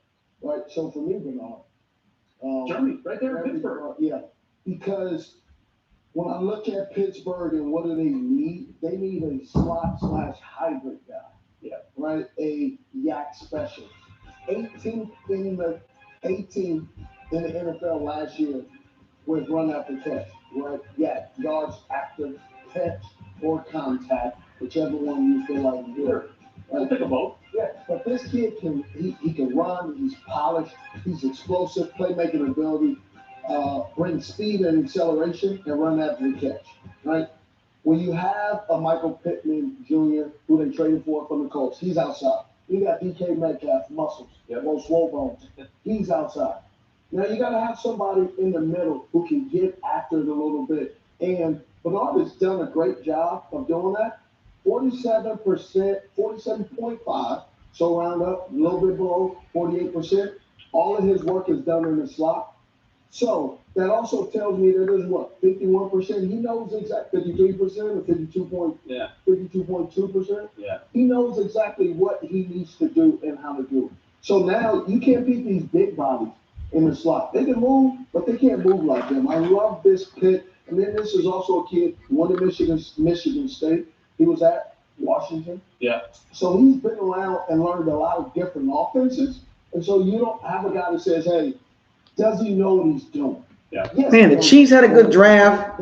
And I shouldn't be rude. The Eagles, like the Texans, like, man, why can't we draft like that? Just to be consistent across the board. Man. The Ravens had a good draft. Like, why can't the Bucs just have a good draft? Just from top to bottom, man. He just does this every year, man. Doesn't run as fast, but like I'm trying to figure out what's happened. Like, why isn't he the top guy? And so you start to think, and you made a great point about these receivers. They have a great opportunity going in. And so sometimes, as you talked about, your notes were great. Inconsistency at times where he doesn't show up as the big guy, but he has that in him. And so that's the fun part. So he lands in New York. He's got Malik Neighbors there who's going to obviously push him. He's with Harbaugh, who's going to run, as Steve has told me the last couple of days, very difficult practices. He's going to push you mentally and physically. And so I heard Jimmy Johnson, Dallas Cowboys coach, talk about this. He said toughness is not the edge for NFL players, it's conditioning. Yeah. And so if he can find... I said Ted Hurst's not a bad pick. I said that. That you've seen these clips, that you've seen on tape, and bring that... How many times? He's not...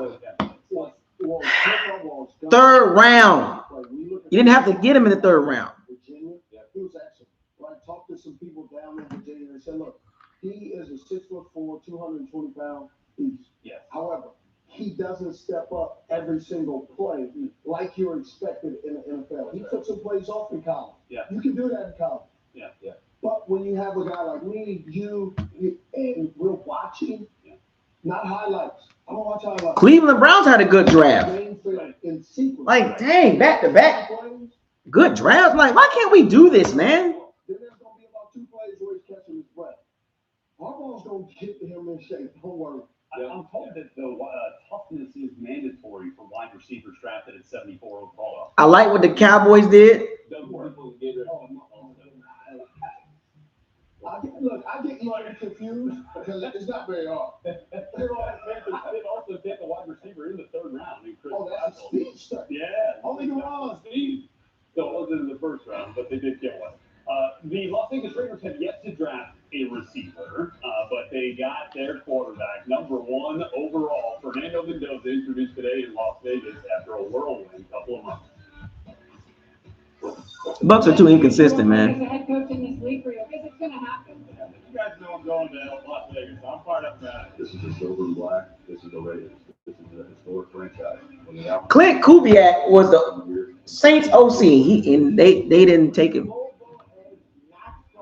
He is now headed to the Baltimore Ravens, a massive haul, 2 first-round picks. It's a whole lot of additions. It's cash that's being spent. Highlighted by Tyler Linderbaum. Then they follow it up, getting on the defensive side of the ball, giving huge money to the Kobe Deans and Quay Walkers of the world. So they have the money, and they have to spend it. News to the Max Crosby blockbuster trade is off. I mean, could have got Quay Walker and the Kobe Dean, but they got Christian Rosebloom and Alex Anzalone. Like, man.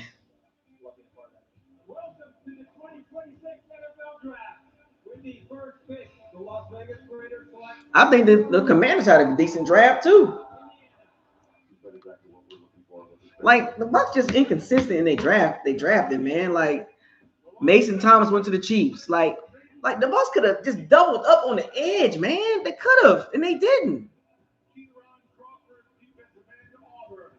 With the 91st pick, Trey Zoom III, guard Texas A&M. Welcome to the Raiders. I just don't see them winning more than 9 games at this point. Like, look, the 4th, 5th, 6th, 7th round picks, cool, but I've seen enough.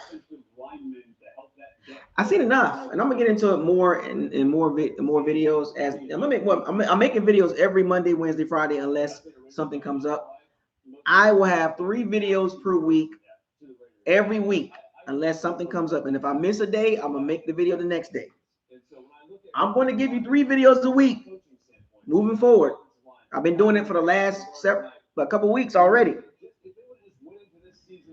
But it's just hard for me to believe at this point they're going to win more than 9 games. It just. You got the same roster basically. You added some stopgap players. You added a defensive stud and Ruben Bain Jr. But then you added a Hosea Trotter,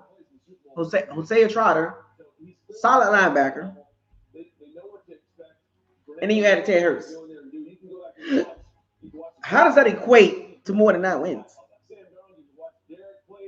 There's just this litany of just resources available to you. And so now it's just a matter of going out there and kind of we're talking about with wide receivers. Now it's on you as a young quarterback. You got to start to establish yourself as a guy. You got to learn. And I love what we heard from him the other day. He said, I still have to get better at processing and getting through my reads faster. How do we get more than 9 wins? Imagine a better offseason for a young quarterback to step in. It's the number 1 overall pick. This is just been great for them. Yeah, well, one of the things is needs more off script creativity. So how do you do that? Is you solidify the offensive line and make him very comfortable, so he can stand straight up and go through his progression. Yeah. Quick game is emphasized in this to help the RPO game for explosive plays.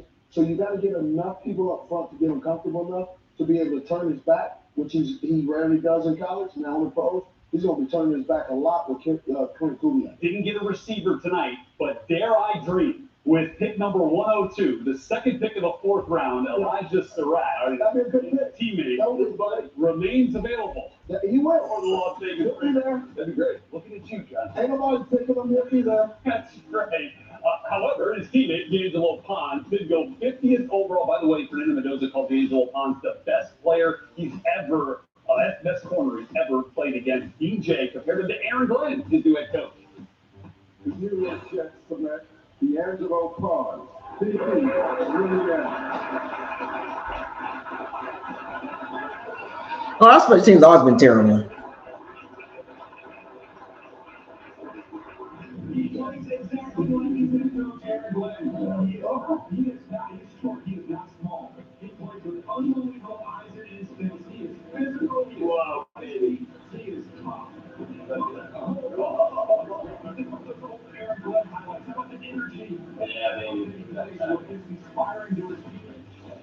Okay, tomorrow, let's get the old area. Are the Bucs going to win more than 9 games? Let me be real with y'all. Let's talk about it.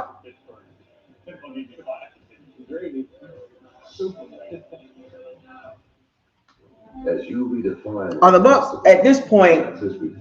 I'm not even going to include the 4th, 5th, and 6th round, 7th round picks. We have enough information now. Let's talk about it. And we're going to dive in a little bit more. Let's talk about it for the next 5 minutes. Are the Bucs? Can they win more than 9 games? Currently constructed, because what they got right now is what they got. They didn't make any splash moves in free agency. They didn't get N'Kobe Dean, Quay Walker, Jonathan Bernard, Max Crosby, Trey Hendricks. Like, they didn't get anybody splashy in free agency. A bunch of stopgap guys at this point, and we're going to talk about this all off season until the season starts. Can they win more than 9 games? And will that save their job? Jason Light, Todd Bowles, and even Baker Mayfield. Because we're going to have to get the 6-2 version of him. We can't get the 2-7 version of Baker Mayfield. And it's not how you start, it's how you finish. And I don't like how the Bucs finish. And did they improve to win 9 games?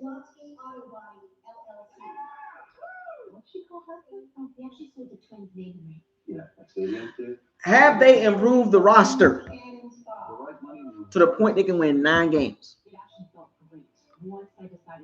Forget more than 9. Can they win 9 games?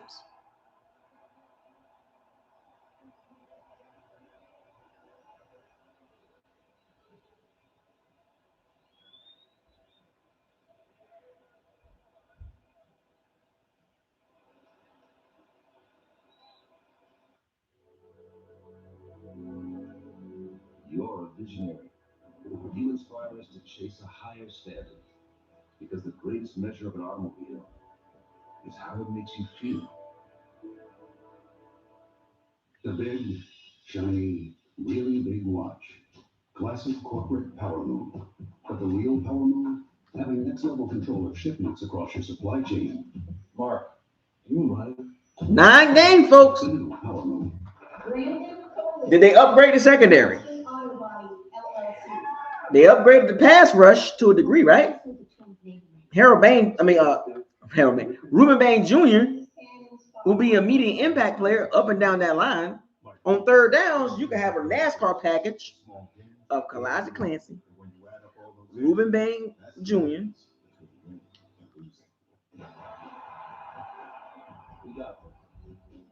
Yaya Diaby. 100 years ago, no one would insure cars for military members. Like, if the Bucs stay healthy, that's 9 wins, right? That means everybody stay healthy. 17 games. That means Chris Godwin give you 1 more great year. Emeka Egbuka make the jump. Look how many things has to happen for them to win more than 9 games. We can't do that. Verizon does. Bring in your AT&T or T-Mobile bill for a better You're deal. not as cool as Verizon. I just can't leave it. Hey, buddy, how you doing tonight? This is Monty from the Cardinals. It's great to hear from you, dude. It's great to hear from you.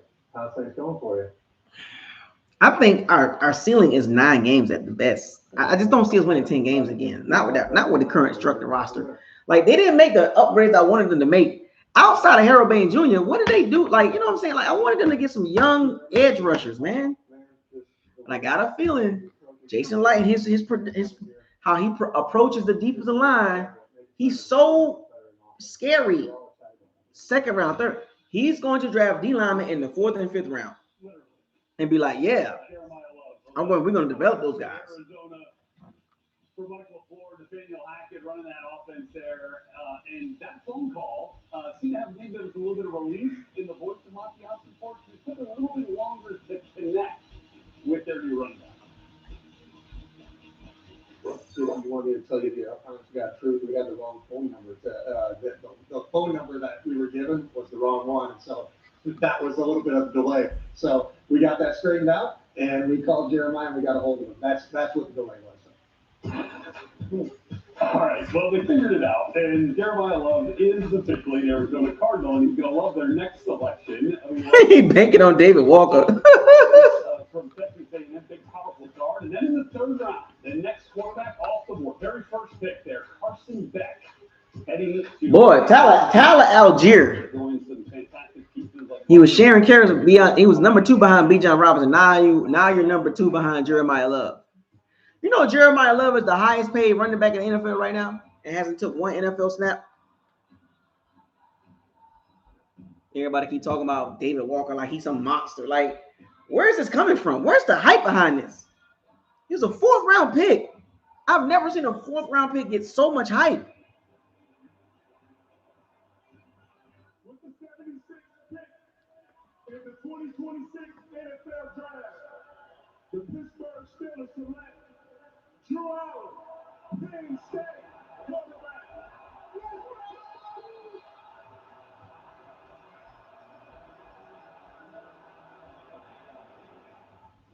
Joey Porter Jr. and Sr. there. Obviously, Aller and Jr. were teammates at Penn State, so kind of cool. And then, of course, staying right there in Pennsylvania to play for the Pittsburgh Steelers. So 2 quarterbacks go tonight, and one of those. The Rockets going to get swept. Steve Smith Sr., DT, I'll give it to you first. Which of these quarterbacks do you feel like ends up in the best spot?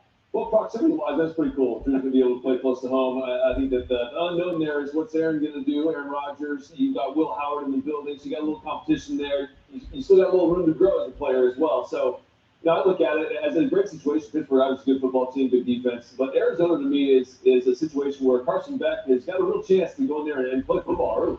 I know that Drew Allen can do the same thing, but Carson, it seems like with Michael Fuller's offense, Trey McBride with Love, this is going to be a unique situation. Also, it's going to be 17 degrees everything as well. No, just close the roof. You're there, comes and play nice, cool football. So I think that the elements are going to be nice. It's going to be a good environment. It's going to be a quarterback-driven system. You know that system well. I think that it's an opportunity for a guy to play a lot of football to step in and actually have a real chance to play. Who knows what's happening with Jacoby Brissett? Who knows long-term what the quarterback situation is going to look like there? Marvin Harrison Jr. is a guy that's still becoming a player. So I think that there's a lot of opportunities. I like their defense. They're a tough division, obviously, but Carson's got a real opportunity to be the quarterback there for a while. Yeah, I heard Marcus Smart went off, man. Yeah, it's tough. It's tough. Yeah, Rockets going to get swept, and that's a really bad look for the Rockets. They got KD on the team, and you about to get swept. Kevin Durant don't make nobody better. That's the problem. If they get swept, they gotta change that team. He doesn't have to deal with the chaos. He can just sit back. There's no expectation of him stepping in and playing anytime soon. With Carson Beck, we don't really know what's going to go on. No, KD didn't play tonight. Jacoby Brissett has been a bridge quarterback. No, if the Rockets get swept, they're gonna have to change that team. However, the Jacoby Brissett that we all know and observe is he doesn't push the football down the field, and that can be a problem. Which for Carson Beck, all of a sudden now he has to play. They blew a 6-point lead in 25 seconds. So for me, it has to be Drew Allen. I like him. The Lakers they're gonna sweep the Rockets, but in the second round they're gonna get smashed. In the second round they're gonna get smashed because they don't match up well against the Timberwolves, the Nuggets, OKC, or the Spurs. Congratulations sweeping the Houston Rockets, but they don't match up well against the Timberwolves, the Nuggets, OKC, or the Spurs at all. KD, he don't make nobody better. So I think my looks at this as a situation where, just like Steve said, this guy can learn, grow, become a great passer,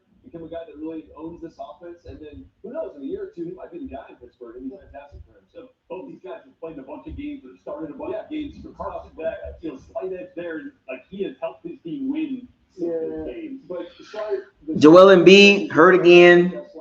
Abdomen issues. Like they got to get rid of Joel Embiid. Last year, coming out with the injury, teams like we need to see, despite the injury, can you really throw the football the way we need you to throw the football? So going back to school and going to Miami helped him rise up because earlier on, if you came out last year, 5th to 7th round. Yeah, and was dealing with that elbow injury as well, his final year at Georgia.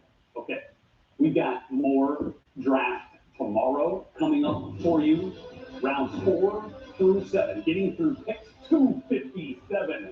All starts for you 12 p.m. Eastern Time, right here on NFL Network, and also be seen, of course, on ESPN. So the count here on NFL Game Day Final. Steelers are host city with some impactful picks here tonight, but how does the rest of the AFC North shake out with their work on night 2? We get into it next here on NFL Game Day Final. Yeah, Kevin Durant didn't play last night or tonight. Ankle sprain. But in the fight against cancer, the inches matter even more. Just like any fight, it starts with showing up. Small gains, one moment at a time. No, they don't. And when you add up all those inches, that's the difference. The the Timberwolves, Nuggets, whoever the Lakers play, if they play the OKC, they're gonna get swept. If they play the Spurs, they're not gonna beat the Spurs. They're not gonna beat the Timberwolves. Like, 100 years ago, what are we doing here? Like, what are we arguing? Soldiers act each other. What? Like, what are we doing here? Like, the Lakers they're good, but there's other teams that are better. What are we doing? Taking care of our own. The future of weight loss is here. What are we doing here? Lose up to 20%. They're not beating OKC. Starting at just And they're not beating the Spurs. What are we doing here? First time ever, get the FDA approved Wegovy pill or pen through HIMS. We can just skip all that and just get to the real big boys, OKC and the Spurs. They're not beating those teams. I don't care what you say. Like, yeah, the Lakers going to beat them. You care about none of that. We don't see the Lakers play the OKC and Spurs. They're not beating those teams. So what? Let's get to the real deal. We can do the small talk with the Rockets and the Nuggets and the Timberwolves. I think Timberwolves beat them, but they're not beating OKC and the Spurs. They're too young and they're too deep. We got this old mattress and a receipt. How about you beat it with a better deal on one of these fresh sets? We can't do that. Verizon does. Bring in your AT&T or T-Mobile bill for a better deal. You're not as cool as Verizon. But yeah, so Jason Light, man, don't like it. Your to-do list? Done by us. Introducing Home Care Plus subscription for $99 a year. Members get more at Lowe's. I checked Allstate first and saved hundreds on my car insurance. Unfortunately, I did not check my outfit before meeting my girlfriend's family. So check Allstate first, and you can save hundreds. Oh, if Wemby gonna be out, yeah, well, Wemby got to be out for the Lakers to beat the Spurs. So that tells you everything you need to know. So you mean to tell me if Wemby playing, they're not beating the Spurs? But if Wemby not playing, the Lakers beat the Spurs. So what does that tell you? What are we doing here? Like, we gotta take out their best player for the Lakers to win. Like, what you get now? You get what I'm saying? If the Spurs beat the Trailblazers and Victor Wembanyama gets healthy and he's fine, then what? Then what? Like, what are we doing? Like, you got to take out Wembanyama for the Lakers to win. God dang! Like, you got to take out the best player, top 3 player in the league for the Lakers to beat the Spurs. What are we doing? What are we doing here?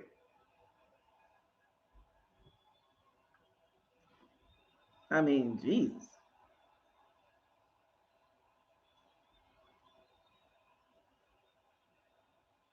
That's what we got to do. Let's take out the best player so LeBron James can win. What's up? I'm Jack. We are Jack. Yeah. I can't wait to go see Coach Warhol. I can't wait. He couldn't stop wearing us out, so we got to get special. Couldn't stop wearing us out. Congratulations. Well deserved. Thank you so much. You bet. Thank you. Hey, Casey, you know good, buddy?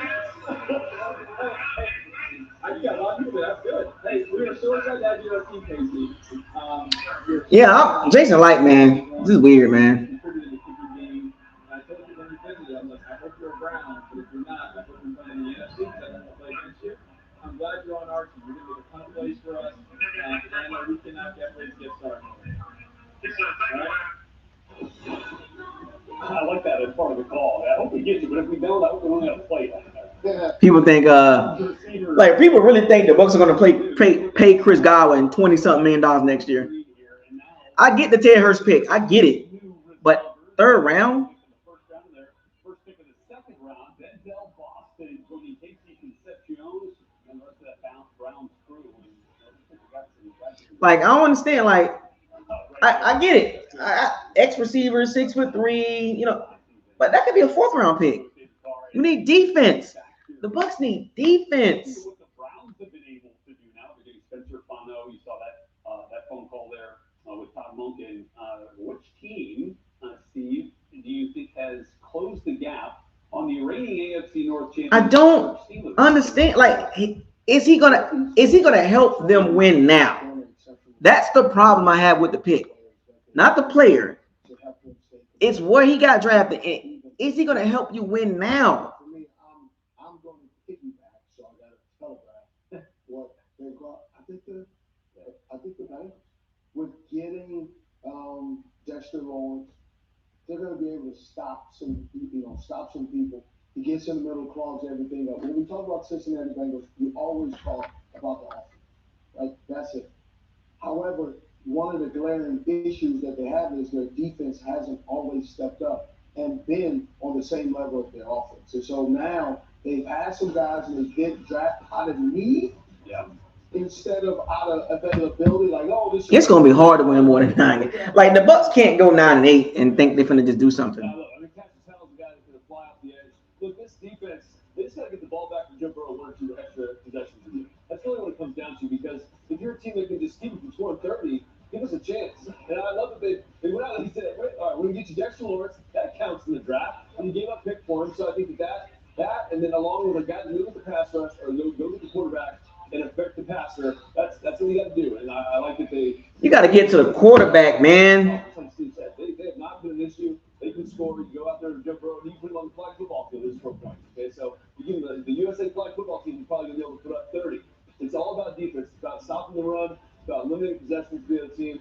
I love what they've done so far. I think that's the close gap. And my memory just got dropped. They now have a new defensive coordinator. Yeah. Right? So their scheme is going to be different. And how do you fast track a switching of a scheme? You put instant playmakers in there. Young players aren't going to be instant playmakers. Yeah. But you got veterans who may not know the complete scheme, but they know how to read. Like Chris Bell. Chris Bell. Brazel. Like those players playing at a higher level, better competition. I think this is one of them Jason Lights, I'm the smartest GM in the room, boomer bust picks. Because if he hits, Ted Hurst gonna be straight. But what if Chris Bell gets healthy and gets 100% healthy and gets back to Chris Bell and Chris Brazel becomes a dog? Like, and then we got Ted Hurst. Those are the type of picks can get you fired. All right, so we did get the news here tonight. The Ravens and the Cowboys are going to be playing the first day in Rio de Janeiro in Brazil. Sunday, September 27th. That is a 5:25. That's a good question. Did the Bucs get better after drafting Ruben Bain Jr. with the second and third round picks? Did they get better on defense? The Bucs could have got a guard. They could have got another edge rusher. Like they could. I just wanted the Bucs to double dip. I wanted the Bucs to trade back into the first round and get Malachi Lawrence or another edge guy. They had every opportunity to do it, and they didn't do it.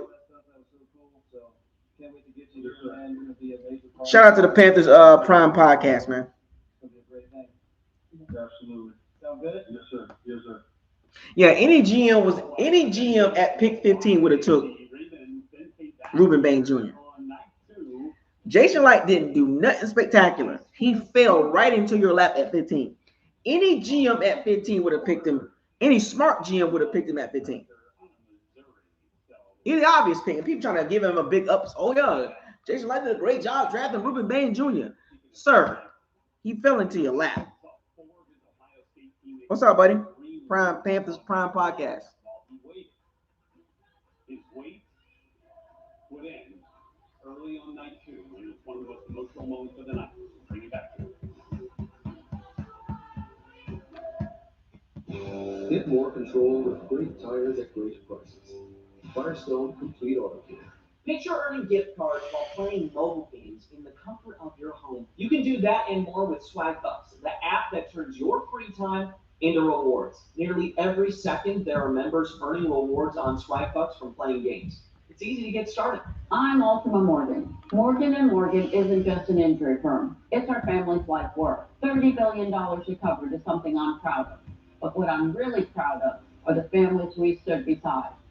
Can Jose Trotter cover? Hosea Trotter, can he cover? Can Ted Hurst get on the field in front of Godwin and Emeka Egbuka and J-Back and Tez? Can he get on the field?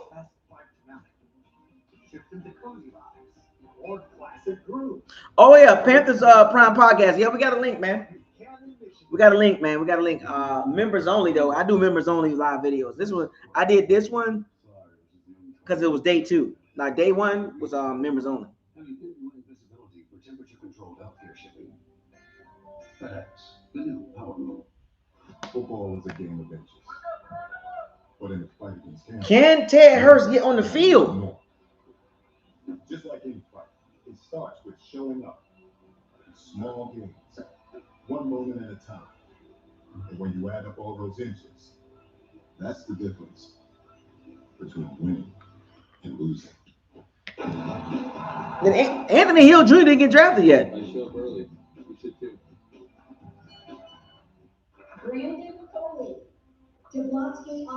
No, I mean, if Ted Hurst gets on the field, it should be in front of Godwin. And look, Ted Hurst has a higher ceiling because he's a big guy. He runs fast. Can he separate his hands? Route running ability. That's his question because he played at Georgia State. So I live not too far from Georgia State. And I didn't hear nothing really about him. Like I wasn't checking for Georgia State. They went 1-11. I wasn't checking for them. Oh, he went to the Titans. What round that was? It was second or third. He said Timu Nico Collins. My body was like this. My body was like this. He swung. He had my arm like, and my body went like this. It's that Timu Nico Collins. He went in the second round. So wait a minute. He went after the Bucs drafted Hosea Trotter or before? I got to go back and catch up. I missed like the first half of the second round.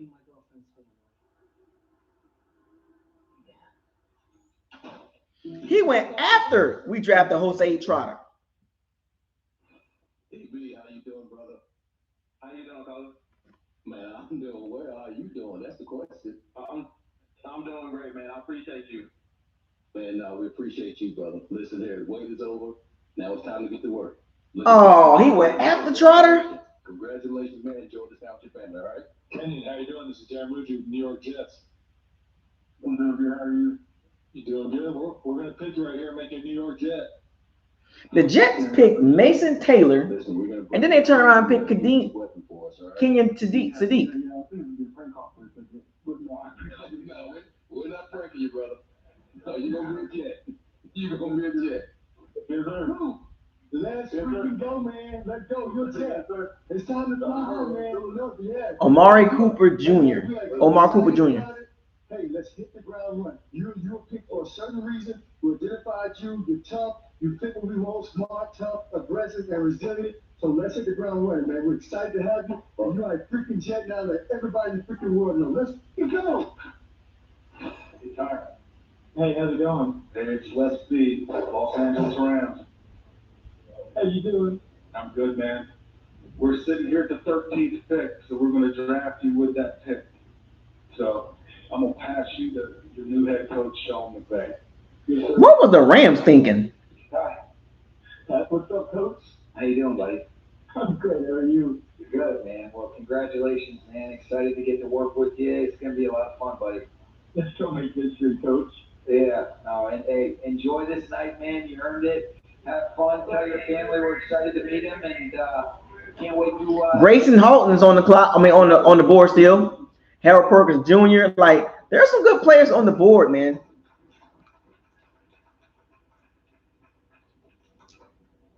What was the Rams thinking?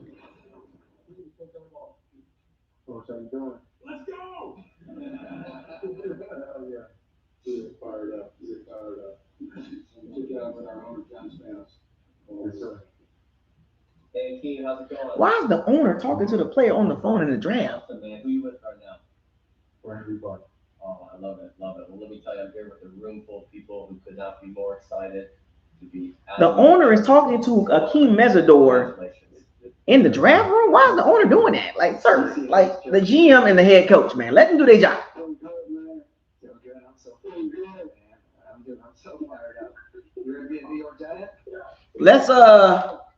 Let's grade the second round and third round pick. Combined grade. So round 1 was an A+. Let's combine the second and third round. Let's close this out real strong. The second and third round pick grade together. Enjoy the evening, and we're so excited to have you. All right. The Rams are so close to the Super Bowl. Ty Simpson doesn't help them win the Super Bowl this year. I know you won't let us down. We won't let you down either. This is going to be the start of something amazing and special. It's just the beginning. So rounds 2 and 3 combined grade. How's it going? You want to come to South Florida and help us win some games? I'd love to. I'd love to. Jacob Rodriguez, I'd love to. We're all about culture, man. You help lead it. So I'm going to put you on the phone with Jeff House. Yes, sir. What's up, Coach? Yeah, oh, man. So fired. What y'all think about Miami getting Jacob Rodriguez? I can't wait. I can't wait to get down there. Me too, man. You're ready to the right stuff. I love the way you play. You got great instincts, man. You're so tough. You fly around. You're just what we need, man. I cannot wait. Good job, Graham. Let's see us. We're ready to come back to Northwest, man? Yes, sir. Let's do it. I told you we can come back up here in a week. See those bald eagles again. Yes, sir. I'm down for it. I'll have to take you right here at 64, right? Yes, sir. Welcome to see us, bud. Yes, sir. Let's do it. Yes, sir. Let's do it. Congratulations. Here's the head coach. Yes, sir. But Clark pretty good. Good safety.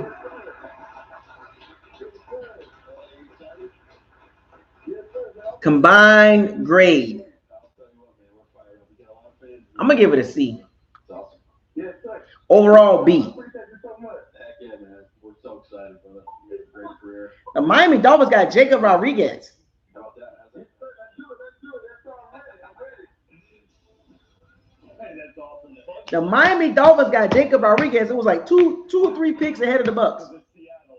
Then the Bucs drafted Hosea Trotter, and then Anthony Hill Jr. got drafted. Then C.J. Allen got drafted.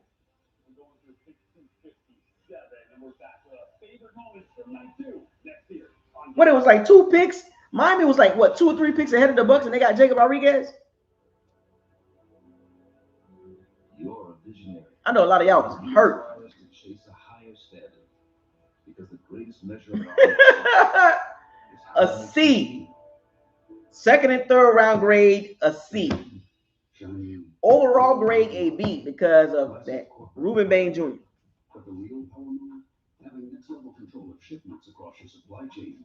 Mark, you mind? FedEx, the new power move. Brandon Coley, Jablonski Auto Body, LLC. What'd she call her? Oh, yeah, she said the twins' maiden name.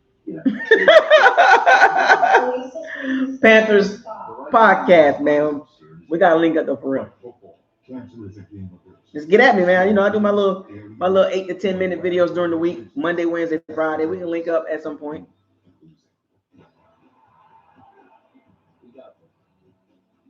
Overall grade at A. Base, okay, respect. B. A+ first round, second round C+, third round C+. How about you beat it with a better deal on one of these fresh sets? We can't do that. That defense going not. I don't like the. We need more edge, man. Zane Durant, Daryl Jackson Jr. With Wegovy and lose up to 20% of your body weight, starting at just $149 B, which is still good. That's a B. I get the Ted Hurst pick, the X receiver. I get the Jose Trotter pick, run stopping linebacker, but you got that already. With, you know what I'm saying? Like, I don't know. Maybe that's only going to be our cover linebacker at 31 years old. I will hope that Jose Trotter become a starter right away. I'm going to be real with y'all. I hope he starts over Savasi Dennis right away. Lexus refines what you deserve. Because a car that doesn't make you feel something is a car. Second round pick, you are a starter. He cannot be playing behind Christian Rosebloom and Savasi Dennis. If he's playing behind any one of those guys, over with. But that is a wasted pick. You took him in the second round because you want him to play. I told y'all this. First and second round picks are immediate starters, even third rounders at this point. Just like any fight, it starts with showing up. Small games, one moment at a time. And when you add up all those inches, that's the difference. He got to be a starter, man. He got to be a starter. I show up early. We should too. If we go into the training camp, when stuff when Sugar Honey Ice Tea gets real, and Jose Trotter is not a starter, we're in trouble at linebacker. If he doesn't perform well in preseason, we are in trouble. Because good linebackers, especially like the really, really good ones, you can see it right away. In training camp, you know, joint practice, preseason, they all got that it.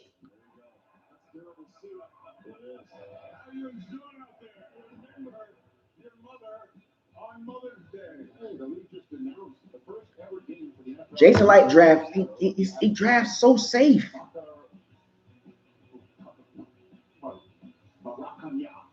Stadium. I think I said that right. I'm not going to argue with you. Pittsburgh! This is the hospitality y'all got for your boy. Oh, boy. We got a special mix for y'all, Pittsburgh. No, boy. The last up is still there. Mark Ingram was doing too much. And in 2020, there he was, celebrating his brother being selected the 16th overall pick of the 2020 draft at his draft party, and now here's his brother at his draft party, celebrating him being the 16th pick of the second round. Listen, there's a lot of negativity about the Indianapolis Colts. What you need to do to all that negativity is you crush it up and you think to yourself, does any of this... Because Trotter and Reuben Bain Jr. going to bring attitude. They're going to bring attitude. I'm going to tell you that later. Like, one thing about Trotter, he's going to bring attitude.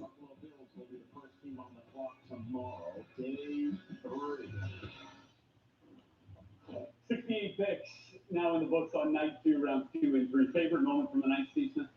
My favorite moment is Caden McDonald, seeing his emotion, right? There's a lot of these first-round draft picks who are a little bit disappointed, a little bit agitated because they didn't go where they decided they thought they would go. This kid had to be there extra day and see the emotion. And the biggest thing, the gratitude of his opportunities. Man, I love that. Not when, but where. Yeah. And he went to an incredible spot. Yeah. In Houston. That's awesome. What do you got for us? I didn't get a chance to play on the field with my brother, but Avion Terrell getting a chance to play with AJ Terrell is awesome. So I just saw the joy of him jumping up and down. David Carr. He's such a sugar and iced tea. Oh, talk about my brother Derek Carr. This is my little brother right here. This is exactly what happened. So I know this is awesome for the family. This is so cool to have two boys that play in the NFL. It's such a blessing. But if you don't play the same field, it's going to be awesome. I can't wait to see that those guys walking it down secondary. It's going to be a blast. That is really neat. Avion Terrell, terrific corner. By the way, he can make some plays on the football. Oh, yeah. He can stretch the ball out. Hey, both of those guys are good. Boy, the Falcons got AJ Terrell, Avion Terrell on the outside to guard Emeka Egbuka and Chris Godwin and J Mac. Atlanta got some. They got some players, man. Like the fact that the New York Jets ended up with Omar Cooper at the bottom of the second. I like that Omar Cooper pick. At the bottom of the second round, and Aaron Glenn was Daniel Jeremiah's comp. Yeah, for him, and now that be his head coach is pretty fortuitous. Draft gods, as DJ mentioned, was flying. There's the Terrell brothers. Okay, yes, if you guys are on the same thing. That is true though. Jason Light does value receivers more than any position in that draft on the team. He's gonna draft a receiver every year. That's him. Like I said, Hosea Trotter has good size. 6'2", about 240. He's gonna bring attitude. He's gonna thump you. Ruben Bain is gonna thump you. So I like the attitude. I like what Jason Light was doing with the first two picks. Ruben Bain fell right to him, couldn't mess it up. I understand the Hosea Trotter pick. I understand.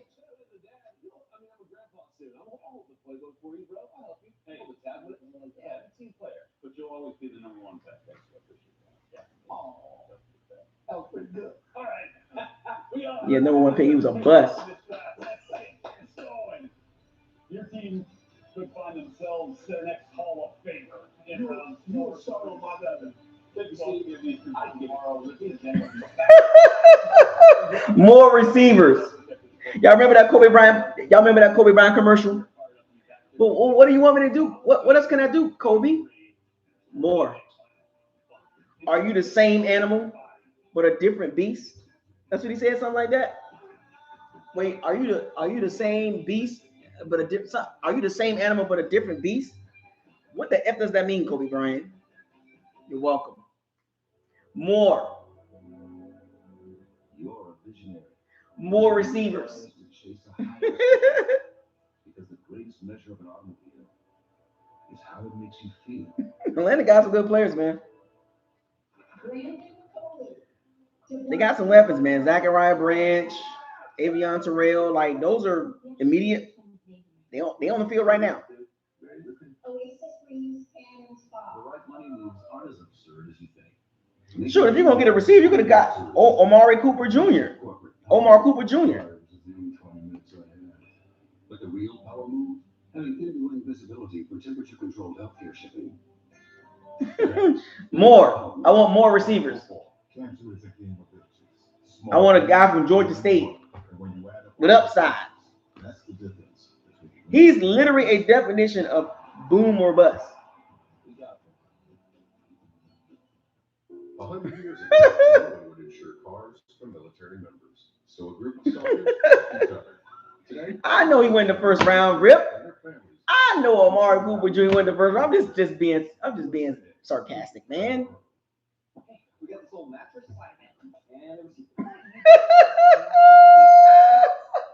We want more receivers. The Cardinals got Carson Beck. More receivers. your to-do list? Done by us.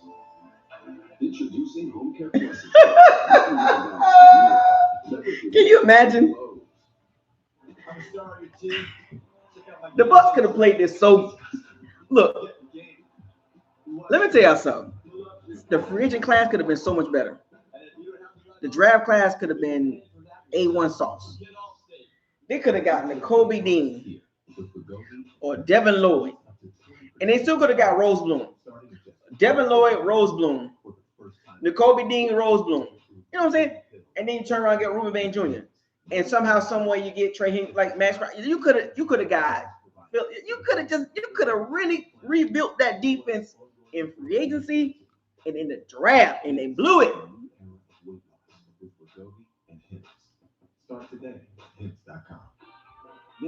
They had an opportunity to rebuild that defense in free agency. They could have got Draymond Jones Jr., Devin Lloyd, and or N'Kobe Dean, Quay Walker. other defensive linemen, Jonathan R. Like, you know, they could have did it. And then turn around and draft the Ruben Bain Jr. I keep saying Harold Bain. Ruben Bain Jr. Second round. Another, maybe Malachi Lawrence back in the first round. They could have did so much better. They didn't do terrible, but they could have did so much better. They were the blueprint for football greatness. Now it's time for the next generation to show the world what they're made of. With the first pick in the NFL draft. The NFL draft, April 23rd to 25th. They could have really rebuilt that defense. Why did they do this? They could have got a better player than Anzalone, Rosebloom. Muhammad was cool. That's cool. Depth piece, you know, rotational guy. Ashawn Robinson, I get it. Rotational guy, depth piece. But they could have really gun butt that defense. They could have gun butted the defense and rebuilt it. You know you needed defensive help. First two picks, defense. Doing a good job. Third round pick. It should have been defense. To our host city, the Pittsburgh Steelers drafted Drew Aller. Gun butt. And Rich Eisen. All right, thanks very much, Rich Eisen, along with Fox Sports. The defense could have been immediately better if they would have made the right signings in free agency and got the right guys in the second and third round. Like, I'm not knocking Jose Trotter. I hope he turned to be good. I hope Terry Hurst be good. But just at the time when they got drafted, it was just better players there. But I do like the fact that Jose Trotter he played in the SEC, so he know what it means to be a dog. Missouri defense was pretty good. Missouri defense was pretty good.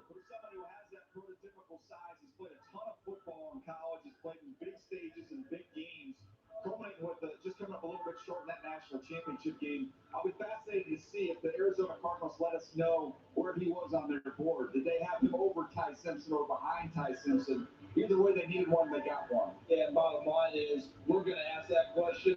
The answer's going to be Carson Beck was our guy all the way through. That's what you have when you have him. But I think Carson Beck and Drew Aller went to the absolute perfect teams for both of them. Carson Beck going to Arizona. This gives him a chance to compete early with all the experience he's had in college. This is a different thing than when you have Ty Simpson coming in with just 15 starts. This guy's an experienced player and has done a lot. Drew Aller coming off with an injury. I'm telling you, Jason like patting the move. 4th, 5th round defensive lineman. He love that, man. He really believes getting D lineman in the 4th and 5th round is going to equate to immediate stars. They're development guys. Maybe they haven't had a lot of success, but they've got a lot of offensive weapons, and in particular with their first draft pick in the first round with Jeremiah Love. So, listen, you've got Marvin Harrison Jr. on the outside. You've got Trey McBride. Now you've got Jeremiah Love. So this could be a really Yeah, that's crazy. No, we're going to keep our picks and then turn around and get you could have traded and got a pass rusher. And Ruben Bain Jr. Oh, man, the Bucs could have double dip. I keep telling y'all this, man.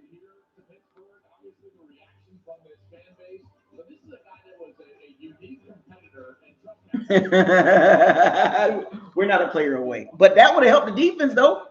Ruben Bain Jr. and or Max Crosby or Trey Henderson with Classic Clancy and Vita and Yaya Diaby. I mean, that looks a lot better to me. I'm just over Anthony Nelson. Ruben Bain Jr. Who is he starting over?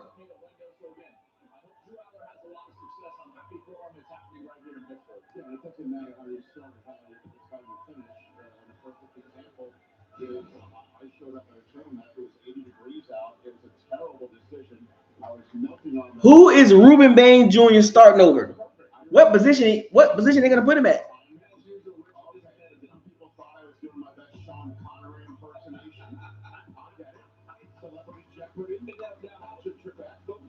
I want to know. So that means Anthony Nelson over with.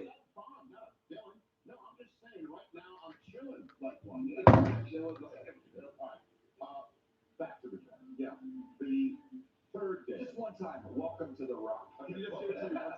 That's not how he was dressed. I am dressed like the Sean Connery of Saturday Night Live on Celebrity Jeopardy. And I cannot repeat any of the things that he said.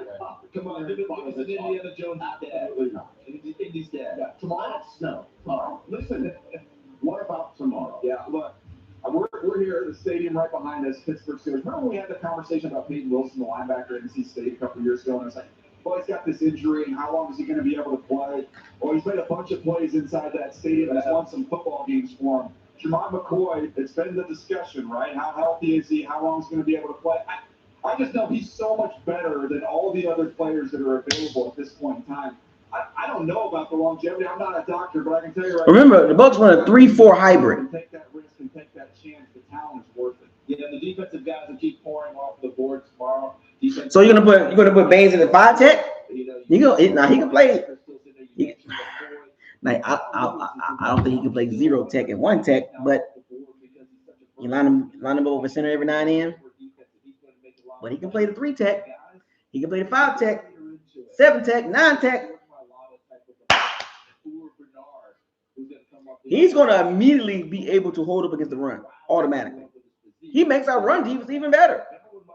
And Trotter too. Hosea Trotter makes our run defense better. We already got a really good run defense, but hey, teams like throw the ball against the Bucs.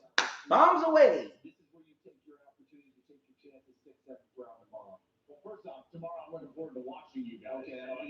I'm not worried about Chris Braswell. I don't care about him. I don't care about none of that. When you do that, while you have your Fox Sports mug while you're sitting there and watching them, there you go. Have a little Mickey Mouse just drag him off. Yeah, we got Nacho too. Got Nacho. That would be great. Yeah, he don't move the needle at all. Continue because there's still a lot of wide receivers out here that you could take. They could be productive. And just remember, we go through this and at times. So we hoping a 4th round pick works out. What are we doing here, man? Why do we keep doing this stuff? Bucs fans, please. Do y'all understand most starters are in the first 3 rounds? Do y'all understand that part? You keep hoping at the 4th round pick, he's going to be David Walker will be a rotational piece. That's not bad, but if he looks up and be a really good player, that's great. But the probability versus possibility. There's a possibility that he turns out to be really good. But the probability is not high that a 4th round pick is all of a sudden going to be this 10 sack, 12 sack guy at 6'1", and Bain is bigger and with better tape. David Walker is not even in the same stratosphere, the same universe, or the same world or the galaxy as Ruben Bain Jr. Why I keep saying Harold Bain? He's not in the same galaxy as Ruben Bain Jr. But we keep latching on to a 4th round pick. To your point about wide receivers, just real quick, the 17 that have been taken already, tied for the most. First 3 rounds, the 9 Jason Light, top 5, top 10 GM. Great comment. Top 5, top 10 GM every draft. We got to draft trenches. We got holes in the roster. It don't make sense. It don't make sense to be screaming at a GM is top 5, top 10 in the same breath, in the same sentence. We got holes that got to fill on the team. We ain't got no pass rush. What? Gun butt. I just want to gun butt y'all sometimes. Wake up. Use your brain. Use this. Your team, I would then have to you guys for another excellent job tonight there in Pittsburgh, and excited to see what you guys have for us tomorrow as we kick off round 4. Yeah, exclusive Garvey. Exactly. Baker gets the excuses. But you know the other quarterback didn't get the same excuses. Connective tissue here with I told y'all how this works. Y'all don't believe when I tell y'all this. If the media like you, they will go to bat for you. If the fan base like you, even if you ain't playing well, they will go to bat for you. That's how it works. If they don't like you, they're not going to rock with you. That means you can't get excuses. Even when Tom Brady was playing bad for the Bucs, they love him, so it didn't matter.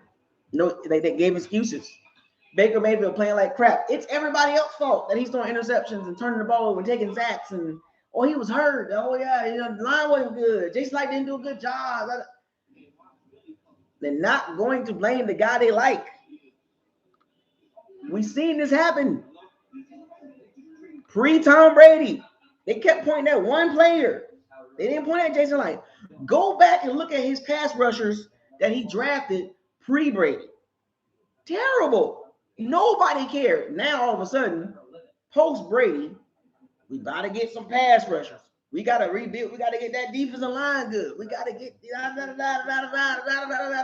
gun butt. Like, dang, where was this at? Where was this pre-Tom Brady? The connective tissue I'm talking about is that the Pittsburgh Steelers did. What did I tell y'all about Jason Light? Just draft the guy. Just draft the guy that you're supposed to draft. The next receiver headed to the Steel City, and he was one of 12 receivers drafted on this night. As you saw the terrible towel. Just draft. I told y'all with Jason Light. Stop overthinking it. Just get the guy. Anthony Hill Jr., CJ Allen, right there. Just get him. And we better pray that Anthony Hill and CJ Allen don't turn out to be good. That will be a disaster. And Jeremiah and then Hosea Trotter turn out to be okay. If CJ Allen and Anthony Hill Jr. turn out to be stud linebackers, oh my gosh. Jason Light is drafting for his job. Really nice value if he gets fully healthy there at Louisville, right, Steve? He's getting healthy. Yeah, saw him running on the treadmill a little bit, so I'll be fascinated to see how that kind of transpires with the Miami Dolphins. But they were fit as a wide. But Hosea Trotter, he's going to see. I want him to be a starter right away. I want to see him next to Anzalone. These coaches and teams get an opportunity to shape and mold each one of these guys into the potential player that they need to step up. Right? So for me, Bernard, right there in Pittsburgh. Yeah. Hosea Trotter got to be a starter, man. Look at Pittsburgh and what do they need? Bain is an immediate start. We already know that. Right? Somebody say he could play 3-4 defense. Yeah, he could play all defense. He could play 3-4, 3-3-5, 4-3 hybrid, 3-4 hybrid. Bain can stand up, put his hand in the dirt. He can play the 5 tech, 3 tech. He eats up guards. He eats guards alive because his footwork. And he's strong, man. Ruben Bain is strong.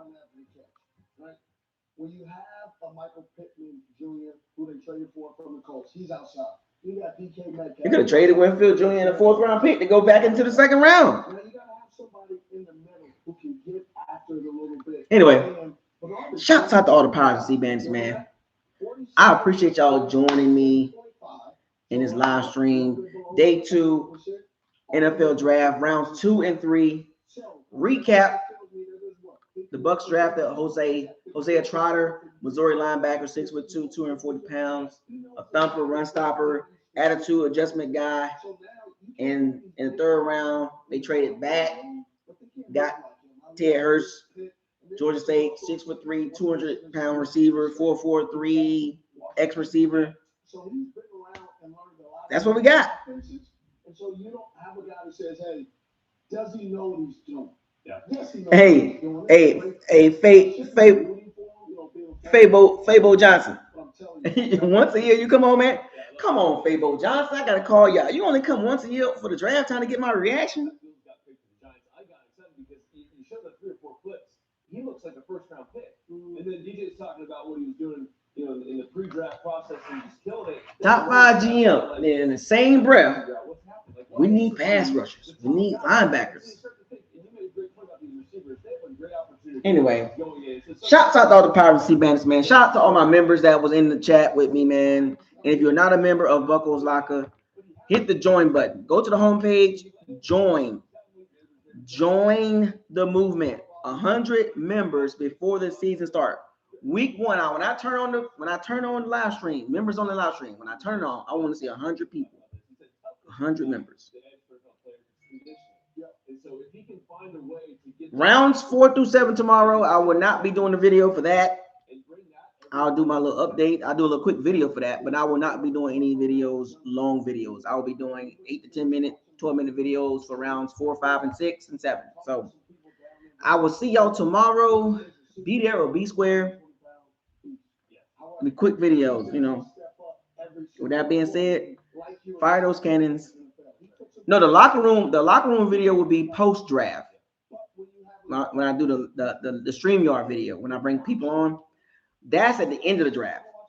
Right now, we're gonna do 8 to 12-minute video, 13-minute videos, and then when the draft is over with, I'm gonna do the big video, the locker room access video, members only video, locker room.